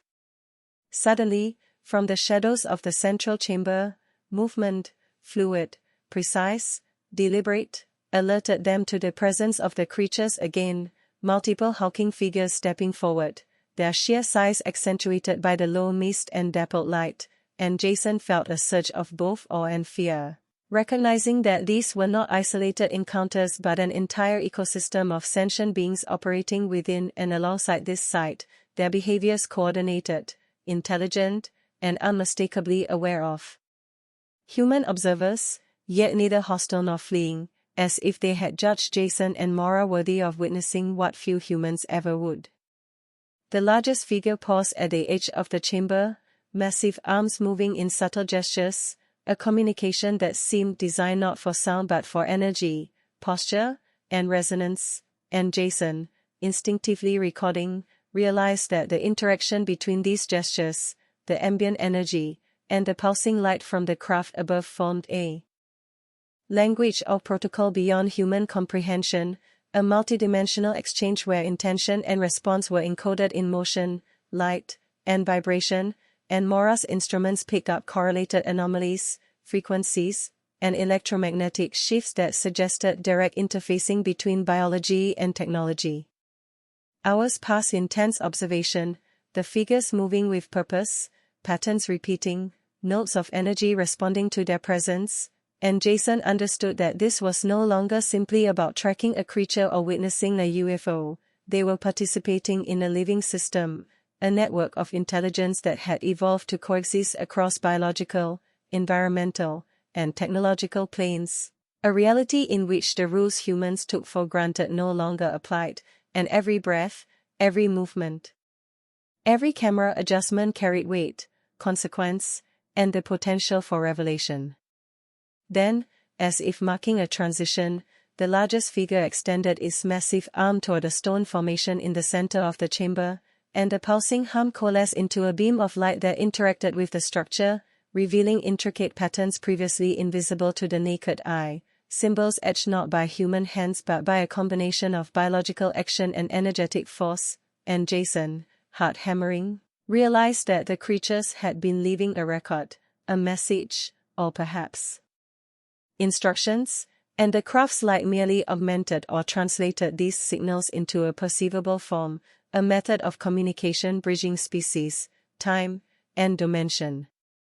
Maura approached cautiously, her instruments detecting surges in both electromagnetic and thermal readings, and she whispered that the patterns resembled a map or schematic, a blueprint of interaction that required observation, timing, and coordination to decode, and Jason, camera rolling, felt the staggering enormity of the task. The understanding that every detail captured could be crucial to interpreting the convergence of intelligence before them, the symbiotic relationship between the creatures and the craft, and the significance of the forest and canyon itself, which seemed not merely to contain but to participate in the phenomena. The figures began moving again, circling the chamber in deliberate paths, pausing at notes of energy, interacting with the light and the ground, and Jason realized that the choreography was not random, it was functional, intentional, and perhaps sacred, a protocol perfected over generations or centuries, designed to maintain balance, communicate, and preserve knowledge within the ecosystem, and Maura, overwhelmed but determined, recorded each gesture, noting correlations between movement, light, intensity, and energy fluctuation, certain patterns repeating with precision that suggested either memory, instinct, or instruction, and Jason felt both privilege and responsibility, understanding that they were witnesses to a phenomenon of historical and scientific magnitude. As the sun shifted overhead, casting shafts of light that interacted with the fog and stone in ways that amplified the visual display, the creatures paused, their forms silhouetted against the glowing mist, and a sudden flash of the craft appeared, hovering just beyond the chamber's opening, its light reflecting off the canyon walls, casting an almost divine radiance across the figures. And Jason understood that this was the climax of an intricate system, a convergence orchestrated across dimensions of perception, reality, and intelligence, a moment designed to be witnessed, documented, and respected, and Maura, breathless, whispered that the energy readings alone were revolutionary. The combination of biology, geography, and extraterrestrial interaction beyond any conventional explanation, and the implications stretched beyond cryptid research, UFO studies, or even human science. They suggested a universe alive with intelligence, hidden and subtle, but undeniably present. Then, in a synchronized motion, the largest figure gestured to the others, and all moved toward a depression at the center of the stone formation, the hum intensifying, the pulsing light from the craft converging on the same spot, and Jason realized that they were about to witness an event beyond observation, a manifestation, a transfer, or a demonstration of power and knowledge, and as they leaned forward, hearts pounding, cameras rolling, instruments buzzing, the energy surged, the fog swirling violently, the creatures standing tall, majestic, and aware, and for a long moment, everything, the forest, the craft, the figures, the canyon, seemed to pause, coalescing into a tableau that captured the impossible, a living testament to the proof that had always been whispered in legends but now existed before them, undeniable, awe-inspiring, and terrifying in its perfection, and Jason knew that no narrative, no footage, no scientific paper could ever fully capture the magnitude of what they were witnessing, because it transcended language, species, and even comprehension, and yet, it demanded acknowledgement, respect, and the courage to continue following its path, wherever it might lead, into deeper mysteries, darker forests, and the hidden intersections of earth and sky, legend and reality, human and the unknowable.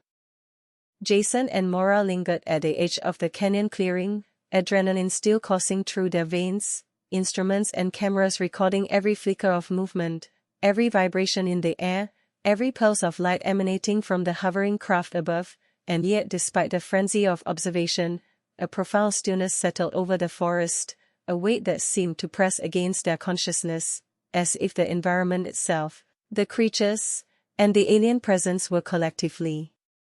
assessing their presence, measuring intent, gauging understanding, and Jason felt an almost visceral sense that they were being judged not just for curiosity or bravery, but for perception, for respect, for the ability to comprehend the delicate and complex system they had stumbled into, and Maura, sensing the same pressure, whispered that the energy spikes she was recording suggested cognitive resonance, a form of communication that operated across species, dimensions, and perhaps even consciousness itself. As they took tentative steps forward, the figures in the clearing moved in synchrony, limbs gesturing, torsos pivoting, subtle motions that Jason instinctively captured on camera, noting that each movement corresponded with a precise fluctuation in the light pulsing from the craft, as if the two intelligences, terrestrial and extraterrestrial, were performing a ritualistic sequence, a dialogue in gestures, energy, and resonance, one that humans could observe but not fully interpret without participation, and Maura, enthralled and frightened, pointed out the correlations between the depth of footprints, the spacing of gestures, and the changes in electromagnetic readings, suggesting that the site functioned as a living interface, a communication hub for forces beyond ordinary comprehension. Hours passed in a tense rhythm, the figures moving deliberately, the craft responding with subtle shifts in light, the canyon itself seemingly alive with vibration and presence, and Jason understood that the chase had transformed completely, from pursuit to observation, from legend to revelation, from curiosity to immersion in an active, intelligent system, a living ecosystem of intelligence that intertwined biological, environmental, and technological elements, all performing a coordinated pattern that had evolved over centuries, if not millennia, to maintain balance and communicate across planes. The figures paused abruptly at the center of the clearing, forming a semicircle around a cluster of stones, the light from the craft intensifying and refracting through the mist, creating an ethereal glow that illuminated complex markings etched into the ground, markings that appeared both ritualistic and functional, and Jason realized that these patterns were likely part of an encoded language, a multidimensional system of symbols combining geometry, energy, and movement, meant to transmit information or maintain equilibrium between the beings, the landscape, and the craft, and Mora, scanning with her instruments, detected energy pulses that corresponded exactly to the gestures of the figures, a form of communication that merged biology with technology in a seamless, almost organic interface.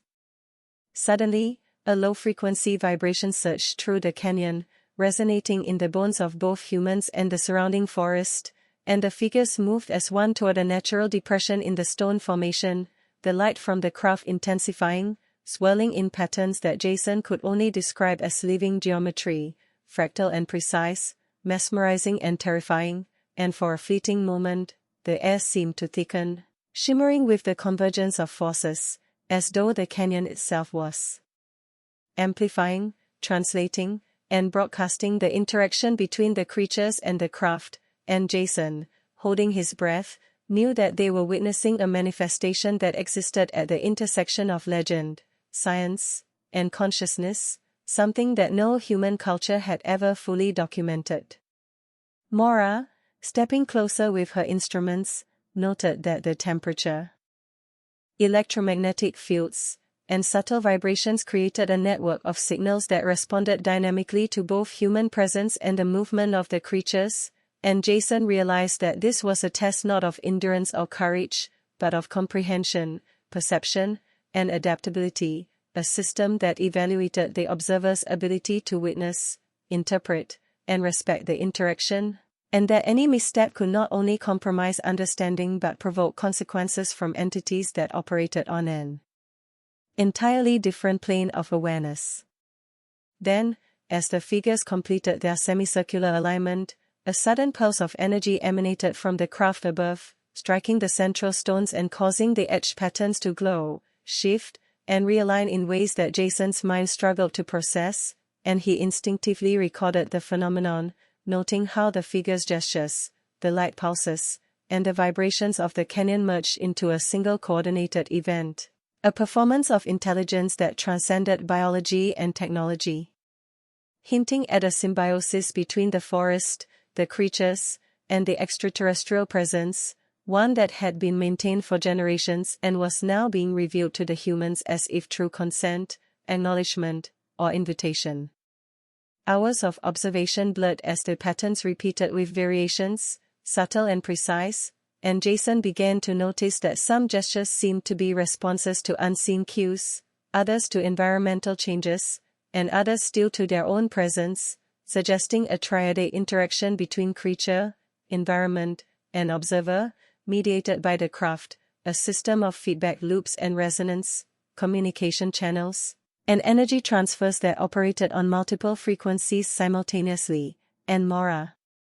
her voice low with awe, whispered that they were witnessing the very mechanics of a hidden intelligence, one that had shaped its ecosystem to interact, teach, and perhaps guide, without detection until now.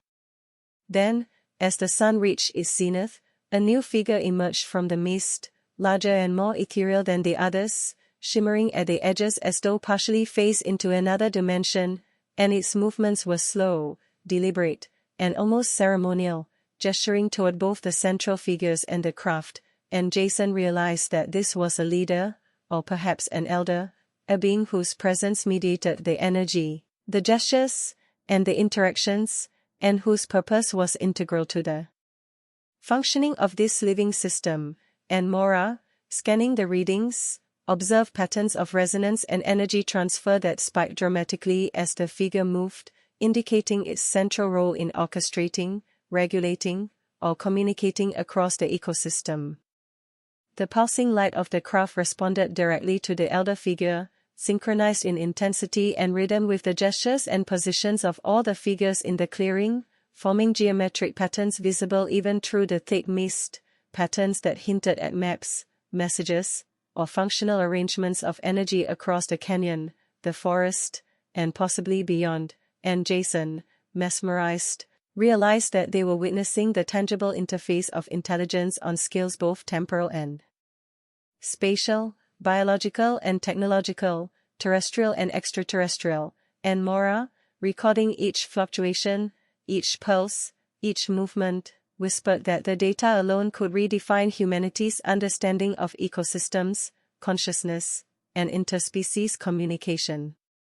Hours became an indistinct stretch as the display continued, the figures moving with elegance and precision, the craft interacting with light, energy, and vibration, the canyon amplifying every pulse, and Jason felt an overwhelming mixture of awe, fear, and reverence, understanding that this was more than a chase, more than evidence, more than legend. It was a revelation of intelligence, coordination, and purpose. A living system preserved through secrecy and vigilance, revealed now in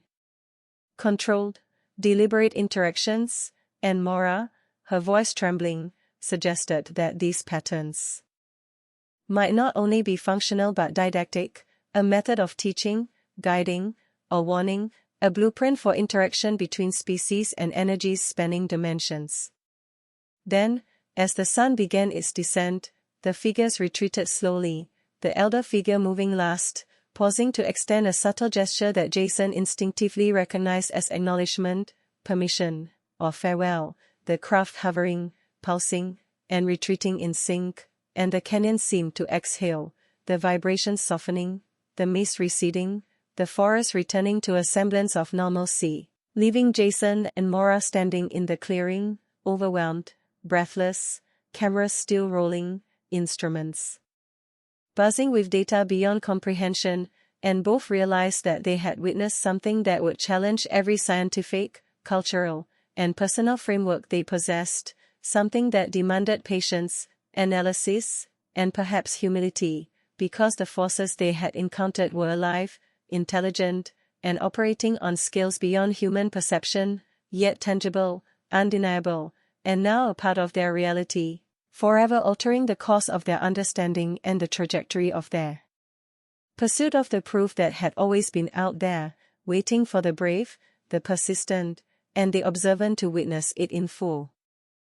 The descent from the canyon clearing left Jason and Mora in a state of disoriented awe, every step toward the SUV feeling like a transition from a sacred, living phenomenon back into the ordinary. Yet even as they drove along the uneven trail, the forest seemed charged with residual energy, the low hum from the craft still vibrating faintly through the air and the vehicle. And Jason realized that their pursuit had evolved into a journey through layered realities, each one overlapping the last.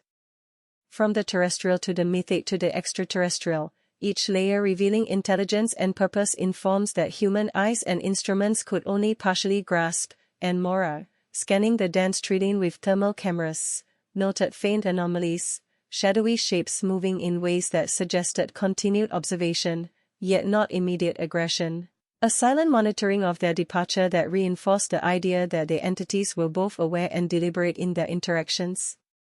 balancing curiosity and caution in a way that human minds struggled to comprehend.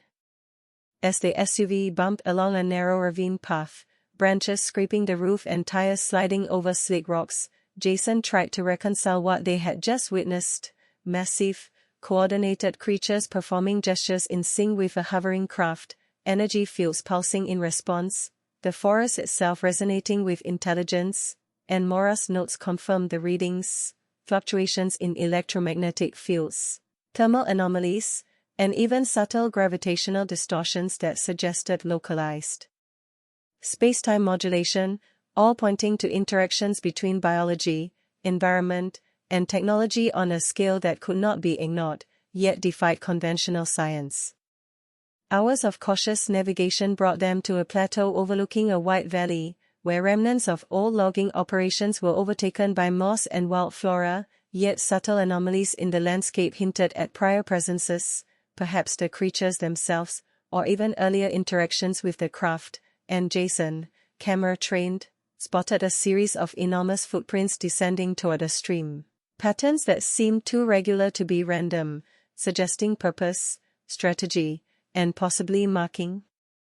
And Mora, eyes wide, recorded the data with meticulous care, noting that the thermal and electromagnetic readings in the area spiked unexpectedly, forming a subtle grid that resonated in harmony with distant anomalies they had tracked in the canyon, as if the valley itself was part of an extended network, a system of energy, life, an observation that transcended human understanding.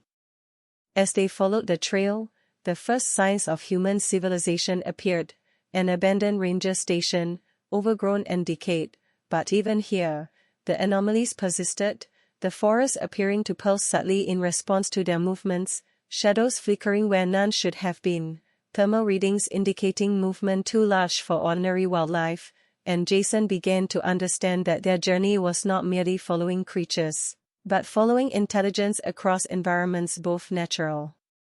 and artificial, terrestrial and extraterrestrial, an intelligence that anticipated, responded to, and perhaps guided human interaction with its domain, and Mora noted that the craft's presence, though intermittent and often invisible, seemed to serve as a coordinating force, maintaining equilibrium between the creatures and the observers, enforcing a rhythm or protocol that had existed for generations.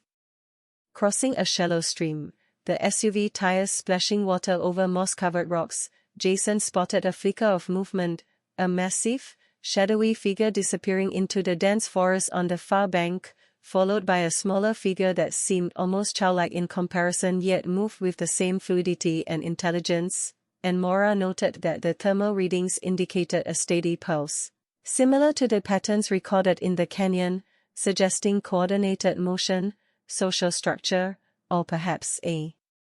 protective behavior, and Jason felt the weight of it all. Pressing in, they were witnessing a civilization hidden within their world, guided and amplified by technology that was not theirs, interacting with the forest as though it were a living interface, a stage upon which consciousness, energy, and intelligence intertwined seamlessly.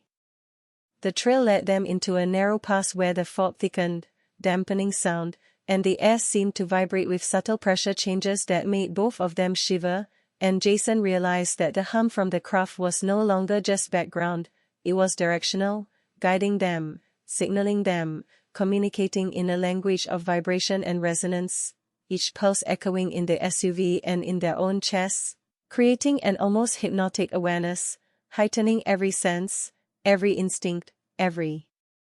breath, and Mora, adjusting her instruments, whispered that the readings were off the charts, indicating concentrations of energy that no natural source could account for, localized yet powerful, responsive yet deliberate, and Jason understood that they were now moving through a network, a conduit, a living pathway connecting nodes of intelligence, both seen and unseen.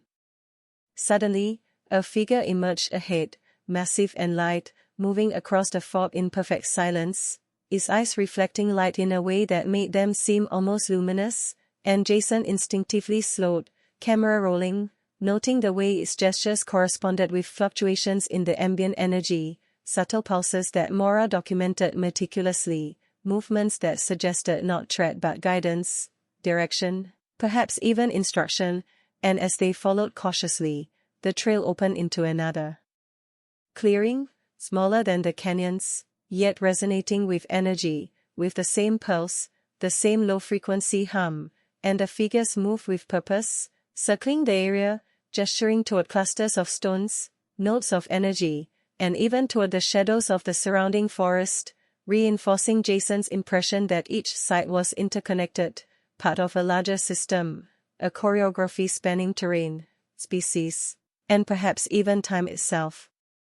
As they observed, the craft became partially visible above the canopy, a faint shimmer, a blur of light and motion, responding to gestures with pulses of illumination that danced across the clearing, interacting with the stones, the ground, and the creatures in ways that seemed both ritualistic and functional, and Jason realized that the interplay was complex, deliberate, intelligent, conveying information, maintaining equilibrium, and reinforcing the boundaries between observer, participant,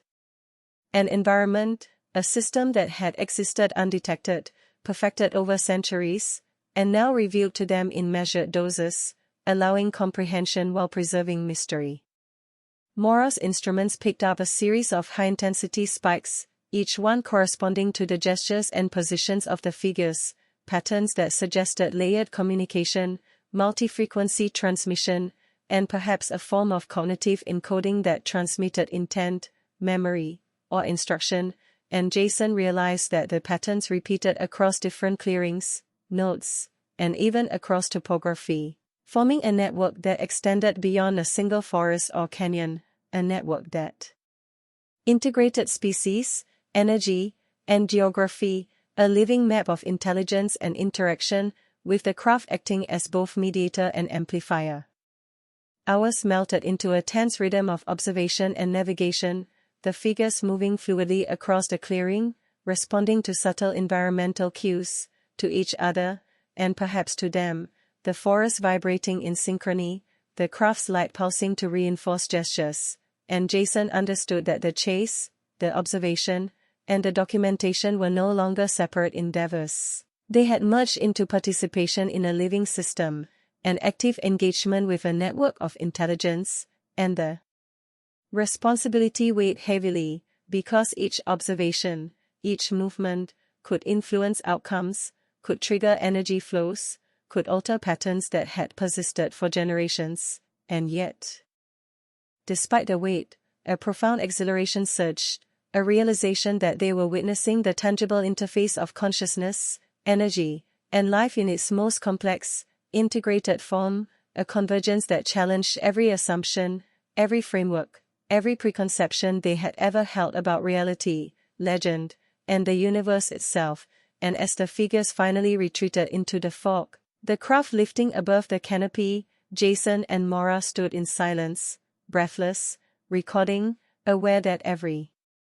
piece of data, every captured gesture, every residual pulse of energy would be crucial in understanding a system that was simultaneously alive, intelligent, and utterly beyond human comprehension, yet undeniably present, undeniably real, and undeniably proof that the extraordinary existed, alive, moving, and watching.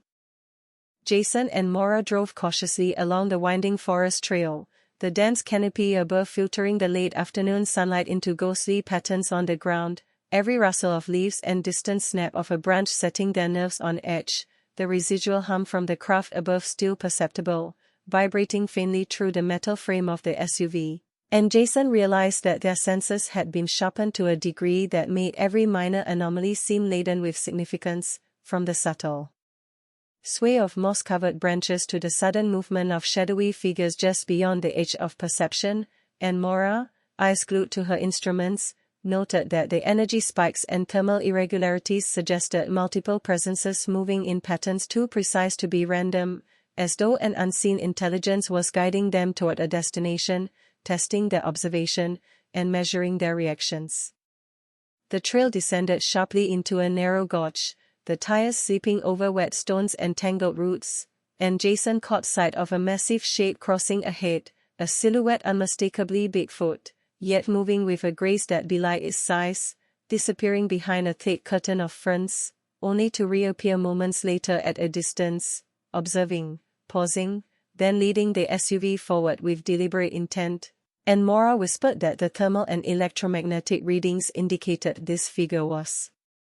interacting directly with ambient energy fields, seemingly aware of their presence yet unthreatened, a guide more than a quarry, and Jason felt an eerie thrill at the realization that the chase had transformed into collaboration with forces far beyond human comprehension.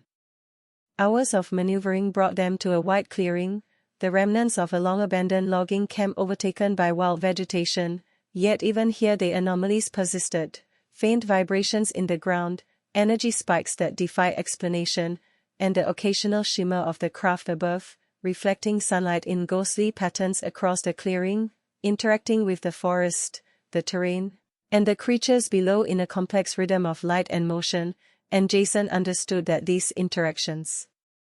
were not chaotic but choreographed, part of an ancient, ongoing dialogue between species, technology, and environment, an ecosystem of intelligence layered over the natural world. Maura stepped out of the SUV to measure subtle fluctuations near the edge of a decayed building, noting spikes in electromagnetic readings that corresponded with the positions of faintly visible figures in the tree-line, and Jason realized that the figures were not stationary observers but active participants in a system that extended beyond the clearing, guiding and maintaining the flow of energy, light, and information across the landscape, a network of intelligence that integrated biology, geography, and technology, operating with a precision that suggested both ancient knowledge and extraterrestrial sophistication. As they followed the faint tracks deeper into the forest, the trail narrowed to a barely distinguishable path, roots twisting like serpents over stones and mud, and every step heightened the tension, the forest alive with subtle cues, vibrations, and energy shifts, and Jason noticed a series of prints partially submerged in the moss, massive clawed imprints interwoven with circular depressions, suggesting deliberate marking or messaging, and Mora, analyzing her readings, whispered that these patterns align perfectly with electromagnetic anomalies, thermal variations, and the intermittent pulses of the craft above, creating a three-dimensional communication system that defied conventional science and required observation, intuition, and precise documentation to decode. Suddenly, a faint glow appeared ahead, through a cluster of ancient trees twisted into improbable shapes, and the figures stepped into view, massive and deliberate, their forms partially obscured by fog, yet their presence undeniable, moving with fluidity and intelligence, communicating in gestures that Jason instinctively captured on camera, while Mora recorded fluctuating energy levels and light interactions that suggested the figures were orchestrating an event, directing energy flows, and perhaps guiding human observers along a predetermined path, a protocol that had persisted across generations and remained hidden from ordinary perception. They approached a natural amphitheater carved into the side of a steep hill, where the fog pulled in swirling eddies, and the hum intensified as if reacting to proximity, resonating through the canyon walls and the forest canopy, vibrating in their bones and in the tires of the SUV, creating an almost hypnotic rhythm, a signal that something monumental was about to occur, and Jason felt a mixture of awe and fear, understanding that the next moments could redefine everything they had believed about the forest, its inhabitants, and the hovering craft that had been both observer and participant in this living system. Within the amphitheater, stones arranged in concentric patterns glowed faintly, seemingly activated by the presence of the figures, and Jason noticed subtle changes in light and energy that mirrored gestures, postures, and even glances exchanged between the creatures, a multidimensional language of movement and resonance, while Mora documented every spike, vibration, and shift with meticulous precision, aware that these readings could hold a key to understanding a system that spanned biology, physics, and intelligence far beyond human convention. Suddenly, the largest figure stepped into the center of the stone formation, its massive limbs extending in a gesture of authority, and the craft above responded, a beam of light descending to interact with the stones, highlighting intricate carvings and symbols that Jason and Mora had never seen before, patterns that seemed to convey information through geometry, resonance, and synchronized pulses, a language built not for the eyes alone but for comprehension through observation, intuition, and interaction, and Jason instinctively raised his camera to capture the unfolding event, realizing that every second was an opportunity to document intelligence on a scale humanity had never before encountered. The figures moved in concert, gestures precise and deliberate, the craft responding with pulses that illuminated patterns across the stones and the surrounding forest floor, and Jason felt an almost overwhelming sense of participation, a recognition that their presence was not incidental but anticipated, incorporated into a choreography that integrated species, environment, and technology, an event repeated over generations yet observed by so few, a convergence of legend and extraterrestrial engineering, ritual and communication, biology and energy.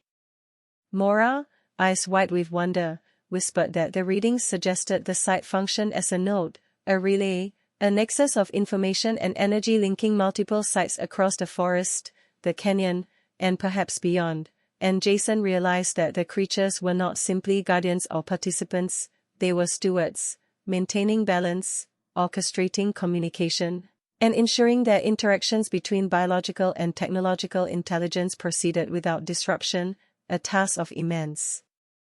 complexity, executed with elegance, awareness, and purpose. As the sun began to dip behind the canopy, the figures paused, the largest gesturing to the others, and a new pulse emanated from the craft, bathing the amphitheater in light, amplifying energy, and revealing details previously invisible, micro-movements in gestures, subtle shifts in the fog, and faint luminescence in the vegetation, all harmonized in a display that transcended human sensory perception yet was entirely real, memorable, and profoundly intelligent, and Jason realized that this was not merely a demonstration but a living interface, a system of knowledge, presence, and continuity, a fusion of the terrestrial, the cryptid, and the extraterrestrial, operating on a scale that challenged every framework of understanding they possessed. The figures began to retreat slowly, gestures synchronized with pulses of light, the fog swelling to conceal their departure, the craft ascending to hover invisibly above the treetops, and Jason and Maura were left in silence, breathless, recording, and overwhelmed, knowing that what they had just witnessed was simultaneously a revelation and an enigma, proof that intelligence beyond human comprehension existed on Earth, integrated with the forest, the terrain, and technology beyond imagination, and that their journey, while extraordinary, was far from over, for each clearing, each canyon, each node of energy promised new revelations, new interactions, and the continuation of a pursuit that transcended chase, legend, and observation, evolving into immersion, understanding, and participation in a living network of intelligence that would forever alter their perception of the world and everything they had believed about the extraordinary hidden just beyond human awareness. As the sun dipped lower, casting long shadows through the dense canopy, Jason and Maura continued along the narrow forest trail, their senses still heightened from the amphitheater encounter, each sound, twig snapping, leaf rustling, distant bird call, carrying potential significance, and the subtle, persistent hum of the craft above seemed to guide their movements, responding to their progress with faint pulses and light fluctuations that Maura documented with meticulous precision, while Jason's camera captured every shadow, every shimmer of fog, and every movement of massive figures glimpsed at the periphery of vision, shapes that suggested awareness, intent, and communication beyond any human paradigm, and he realized with growing awe that they were participants in a network of intelligence layered across biology, technology, and environment, a system ancient, deliberate, and dynamically responsive. The trail led them through a steep, rocky ravine where moss-covered boulders created natural obstacles, forcing careful navigation, and Jason noticed subtle patterns in the landscape, flattened grass, displaced stones, impressions in the soil, that aligned precisely with electromagnetic and thermal anomalies recorded on Maura's instruments, suggesting an orchestrated system of markers, energy nodes, or communication signals, and he began to understand that the creatures were not only aware of their presence but intentionally leading them along a path, a trail of observation and interaction designed to impart knowledge or test perception, and Maura, voice trembling with awe, confirmed that the energy readings suggested intelligent modulation, not random fluctuation, evidence of deliberate interaction with both the environment and the observers. Hours of careful driving and trekking brought them to a natural amphitheater-like clearing, smaller and more intimate than the canyon site, where thick fog clung to the ground and twisted around ancient trees, the ambient hum from the craft above intensifying as if in response to their approach, and Jason realized that they had entered another node, a site that functioned as a communication and energy nexus, connecting terrain, creatures, and technology in a coordinated, multidimensional network that spanned geography, species, and even perception itself. From the mist, massive figures emerged, moving with fluid precision, gestures synchronized, posture deliberate, each step, turn, and arm motion corresponding to subtle pulses of light and energy that Maura's instruments recorded, a tangible interface between biological and technological intelligence, where the forest, the creatures, and the craft collaborated in a symphony of communication, resonance, and purpose, and Jason's mind raced to comprehend the scale, complexity, and intent behind These interactions, recognizing patterns in gestures, energy spikes, and movement that suggested ritual, instruction, and coordination across multiple layers of awareness. The largest figure, taller and more imposing than the others, stepped into the center of the clearing, limbs extending in precise gestures that prompted the craft to pulse with synchronized light, illuminating concentric rings of stones, depressions in the soil, and subtle distortions in the fog that had been invisible moments before, and Jason instinctively began filming, knowing that they were witnessing a deliberate interface, an orchestrated event designed to convey knowledge, maintain equilibrium, and perhaps communicate across species, dimensions, and consciousness itself, a spectacle at once ancient, technological, and ineffably intelligent.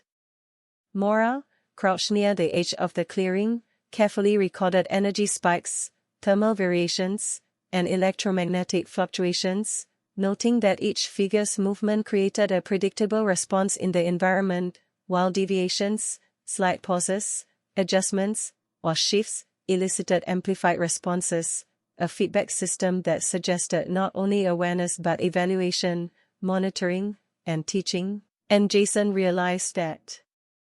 the creatures were simultaneously participants, facilitators, and overseers, conducting a living system of interaction in which humans were temporary observers, allowed access under conditions of precision, respect, and comprehension.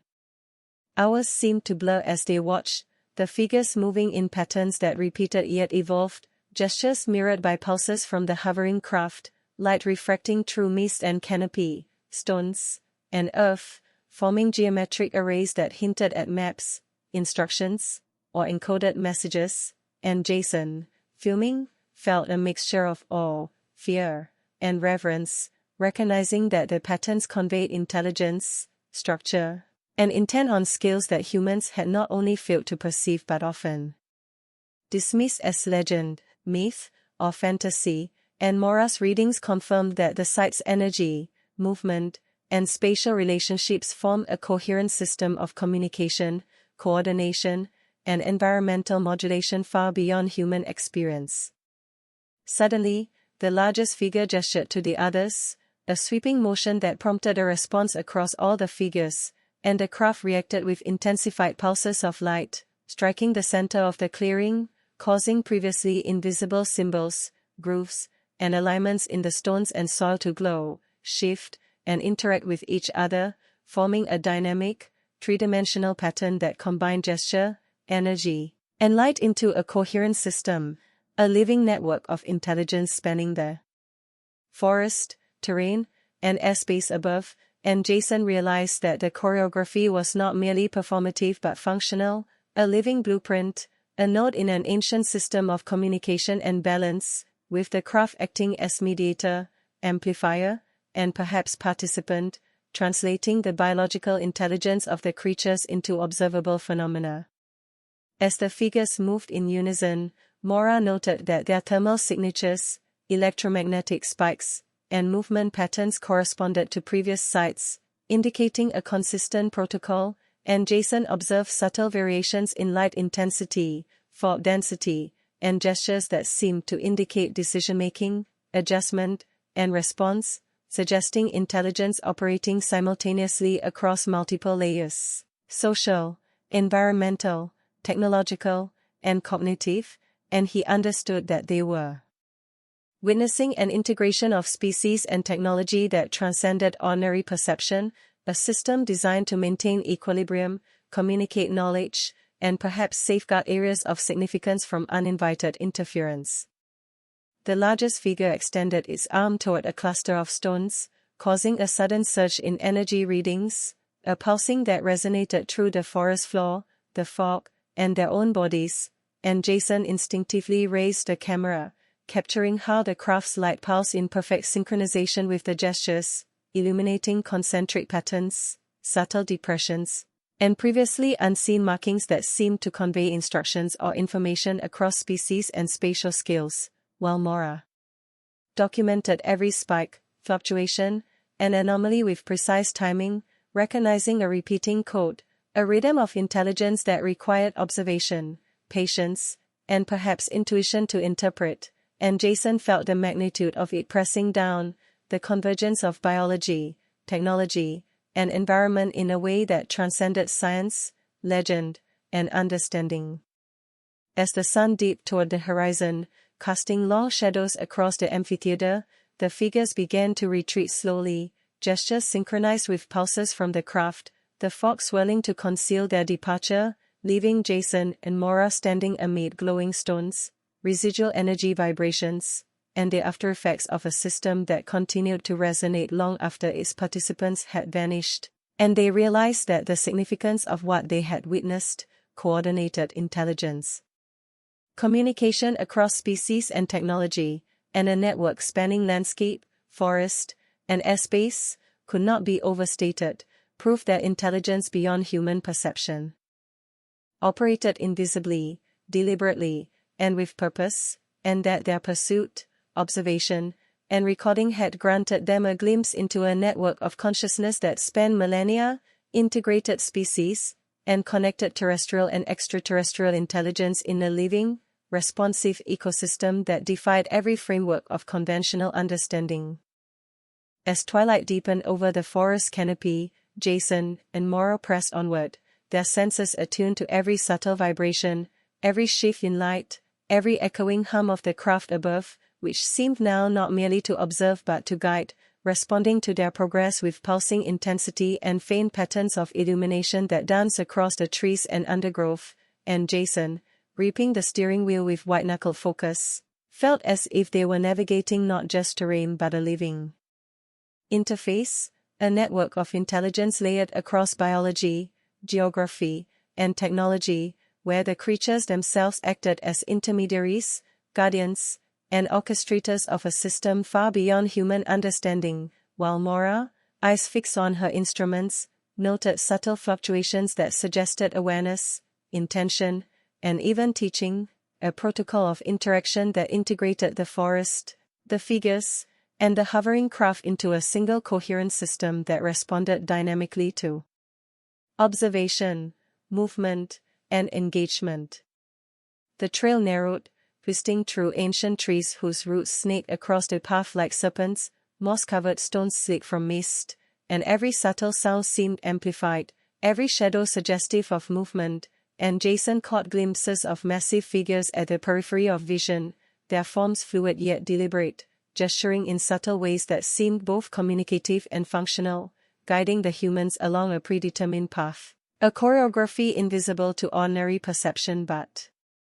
precise and intentional, and Maura whispered that the electromagnetic readings aligned perfectly with their gestures, confirming the integration of biological and energetic intelligence in a seamless, multi-layered system.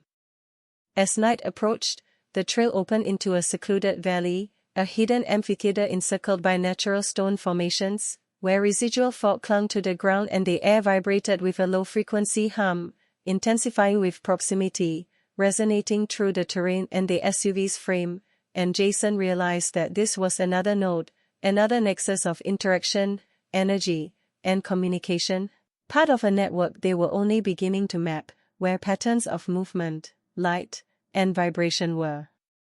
coordinated not randomly but according to a complex, intelligent protocol spanning species, space, and possibly dimensions beyond human comprehension. From the mist, massive figures emerged, moving in precise, deliberate motions, their limbs gesturing in sequences that Jason instinctively captured on camera, while Maura recorded spikes in thermal and electromagnetic readings corresponding exactly to their movements, a tangible interface between consciousness, biology, and technology, each gesture echoing across terrain and energy fields. The forest itself participating in the interaction, and Jason felt an overwhelming mix of awe, fear, and exhilaration, understanding that they were witnessing intelligence expressed across multiple planes, a system simultaneously ancient, deliberate, and dynamically responsive. The largest figure, imposing in scale, moved to the center of the clearing, extending limbs in gestures that caused the craft above to respond with pulsing light, illuminating concentric stones, subtle depressions in the soil, and previously invisible symbols that shimmered faintly, forming a living, three-dimensional network of encoded information, and Jason instinctively began filming, recognizing that each pulse, gesture, and light fluctuation constituted a message or a function, an interface between terrestrial and extraterrestrial intelligence, a protocol integrating biology, environment, and technology. Mora crouched near the edge, carefully documenting every energy spike, vibration, and thermal variation, noting that patterns repeated with subtle variation, suggesting memory, decision-making, and evaluation, and Jason realized that the figures were simultaneously performing, observing, and communicating, maintaining balance within the environment while guiding and assessing human participants, a coordination that spanned centuries, and perhaps even generations, of unseen activity, all structured with purpose and precision that defied human understanding. Hours passed in tense observation as the figures moved with fluid elegance, the craft responding with pulses of light, refracting through fog, illuminating stones, earth, and vegetation, forming geometric arrays that conveyed meaning through movement, resonance, and illumination, patterns that suggested maps, instructions, or protocols for interaction, while the humans remained observers, participants, and learners, engaged in a delicate balance between observation and interference, each second weighted with consequence and potential revelation, and Jason felt the magnitude of it pressing on his consciousness, the convergence of legend, biology, energy, and extraterrestrial intelligence in a network that defied conventional understanding yet operated with elegance, precision, and continuity.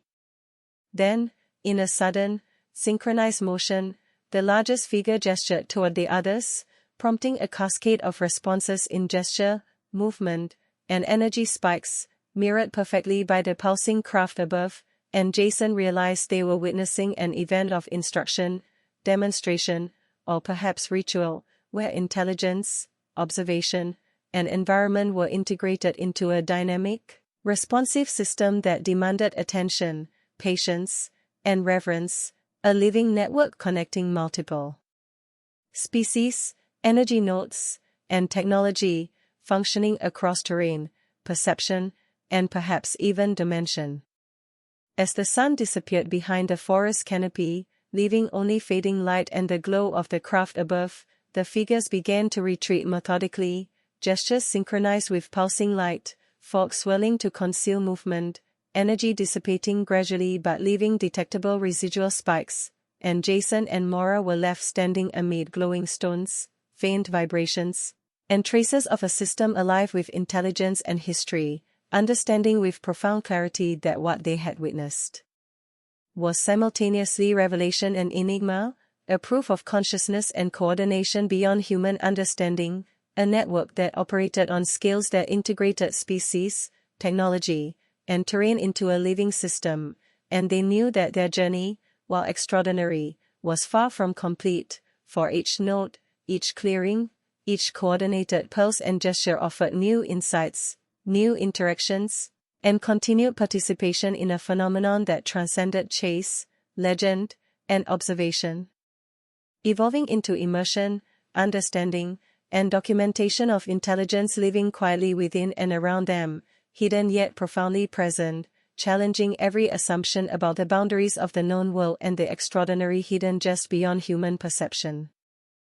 Night had fully settled over the forest by the time Jason and Mora emerged from the final clearing, the silver light of the hovering craft casting an ethereal glow over the dense trees, fog, and uneven terrain, every pulse of energy resonating through the SUV, the ground, and their very bodies, and Jason realized that what they had witnessed over the course of days, or what felt like lifetimes compressed into hours, had transformed from a simple chase into full immersion in a living network of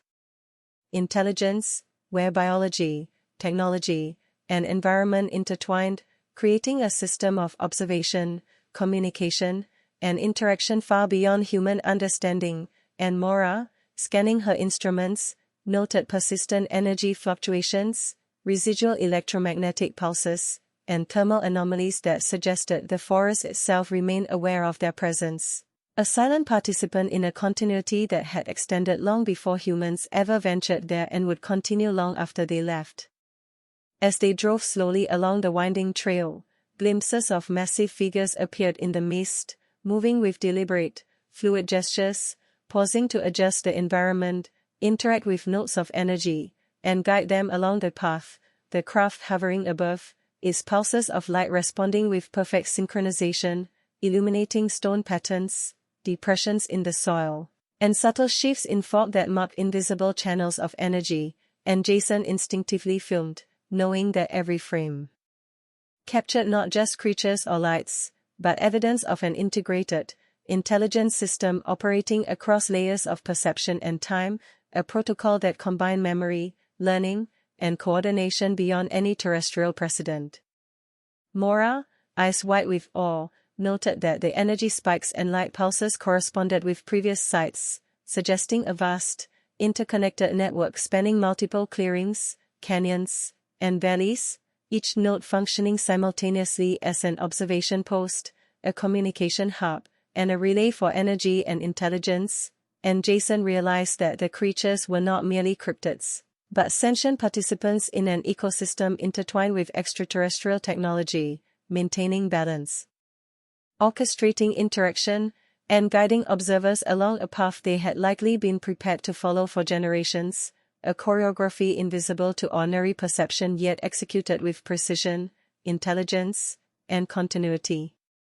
As the night deepened, a massive figure appeared at the edge of the trail, its silhouette outlined against the faint, pulsing light from above, pausing to gesture, a subtle movement that caused the craft to respond, illuminating the forest floor in ethereal, shifting patterns, and Jason felt an almost spiritual awe, recognizing that each gesture, pulse, and movement constituted a living language, a multidimensional interface connecting biology, environment, and technology, a system of communication, guidance, and instruction, and Mora recorded every fluctuation with meticulous care, understanding that this was not observation alone but participation, a dynamic engagement with intelligence that operated beyond human skills of comprehension. The trail led them toward a ridge overlooking a valley blanketed in fog, where faint silhouettes of the massive figures moved with purpose, interacting with subtle notes of energy, the craft hovering above, pulsing with a rhythm that mirrored gestures below, and Jason realized that they were witnessing not isolated phenomena but a network spanning terrain, species, and intelligence, a living system designed to maintain balance, convey knowledge, and interact with observant humans in a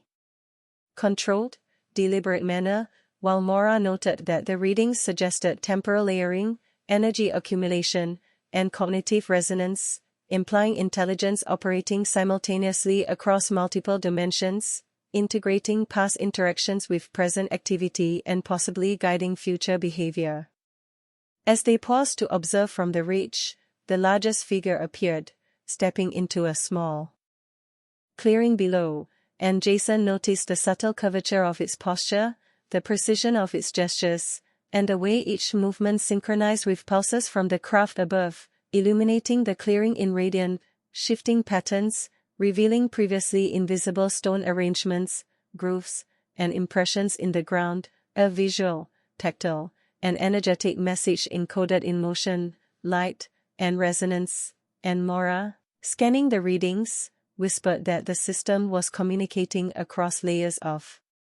biology, energy, and spatial arrangement, a protocol spanning species, terrain, and technology, and Jason felt the weight of the discovery pressing on him. They were not just observing, but participating in a network alive with intelligence, history, and purpose. Hours passed in near silence as they documented the coordinated movements of the figures, the pulsating light from the craft, and the subtle vibrations of the terrain, each moment revealing new layers of complexity, a choreography integrating gestures, environmental interaction, and technological amplification, and Jason realized that the system was teaching, guiding, and testing observers. A delicate balance requiring attention, respect, and comprehension, where every step, gesture, and observation could influence the ongoing interaction, and Mora noted that residual energy patterns suggested memory, pattern recognition, and response, a level of intelligence and integration beyond human precedent. Suddenly, the figures moved as one, converging toward a central formation in the clearing below, their gestures precise and deliberate, the craft responding with a burst of light that illuminated concentric patterns etched into stone and soil, and Jason instinctively filmed, recognizing the magnitude of the event. A living network of intelligence performing a coordinated operation spanning biology, energy, environment, and technology, a system preserved and maintained over generations, revealed. Now to them as a reward for observation, patience, and awareness, and Mora whispered that the readings indicated cross-species coordination, energetic transfer, and spatial-temporal manipulation, a phenomenon simultaneously ritualistic, functional, and profoundly intelligent.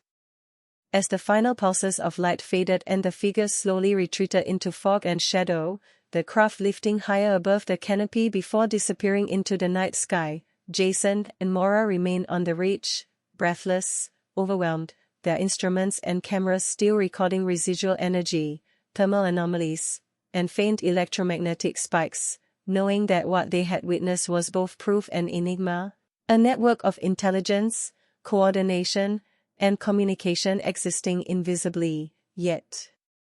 tangibly, in the world around them, and understanding that the journey had changed them irreversibly, altering their perception of reality, legend, and the extraordinary, a reminder that the proof was indeed out there, alive, moving, and waiting for those brave enough to observe, document, and participate with respect, humility, and curiosity. And as they finally drove away from the forest, the hum fading but never entirely gone, both knew that the experiences would haunt, inspire, and drive them for the rest of their lives, a convergence of cryptid, craft, and consciousness that transcended explanation, a living testament to the extraordinary, and proof that the unknown was not only real but intricately, beautifully, and deliberately woven into the fabric of their world.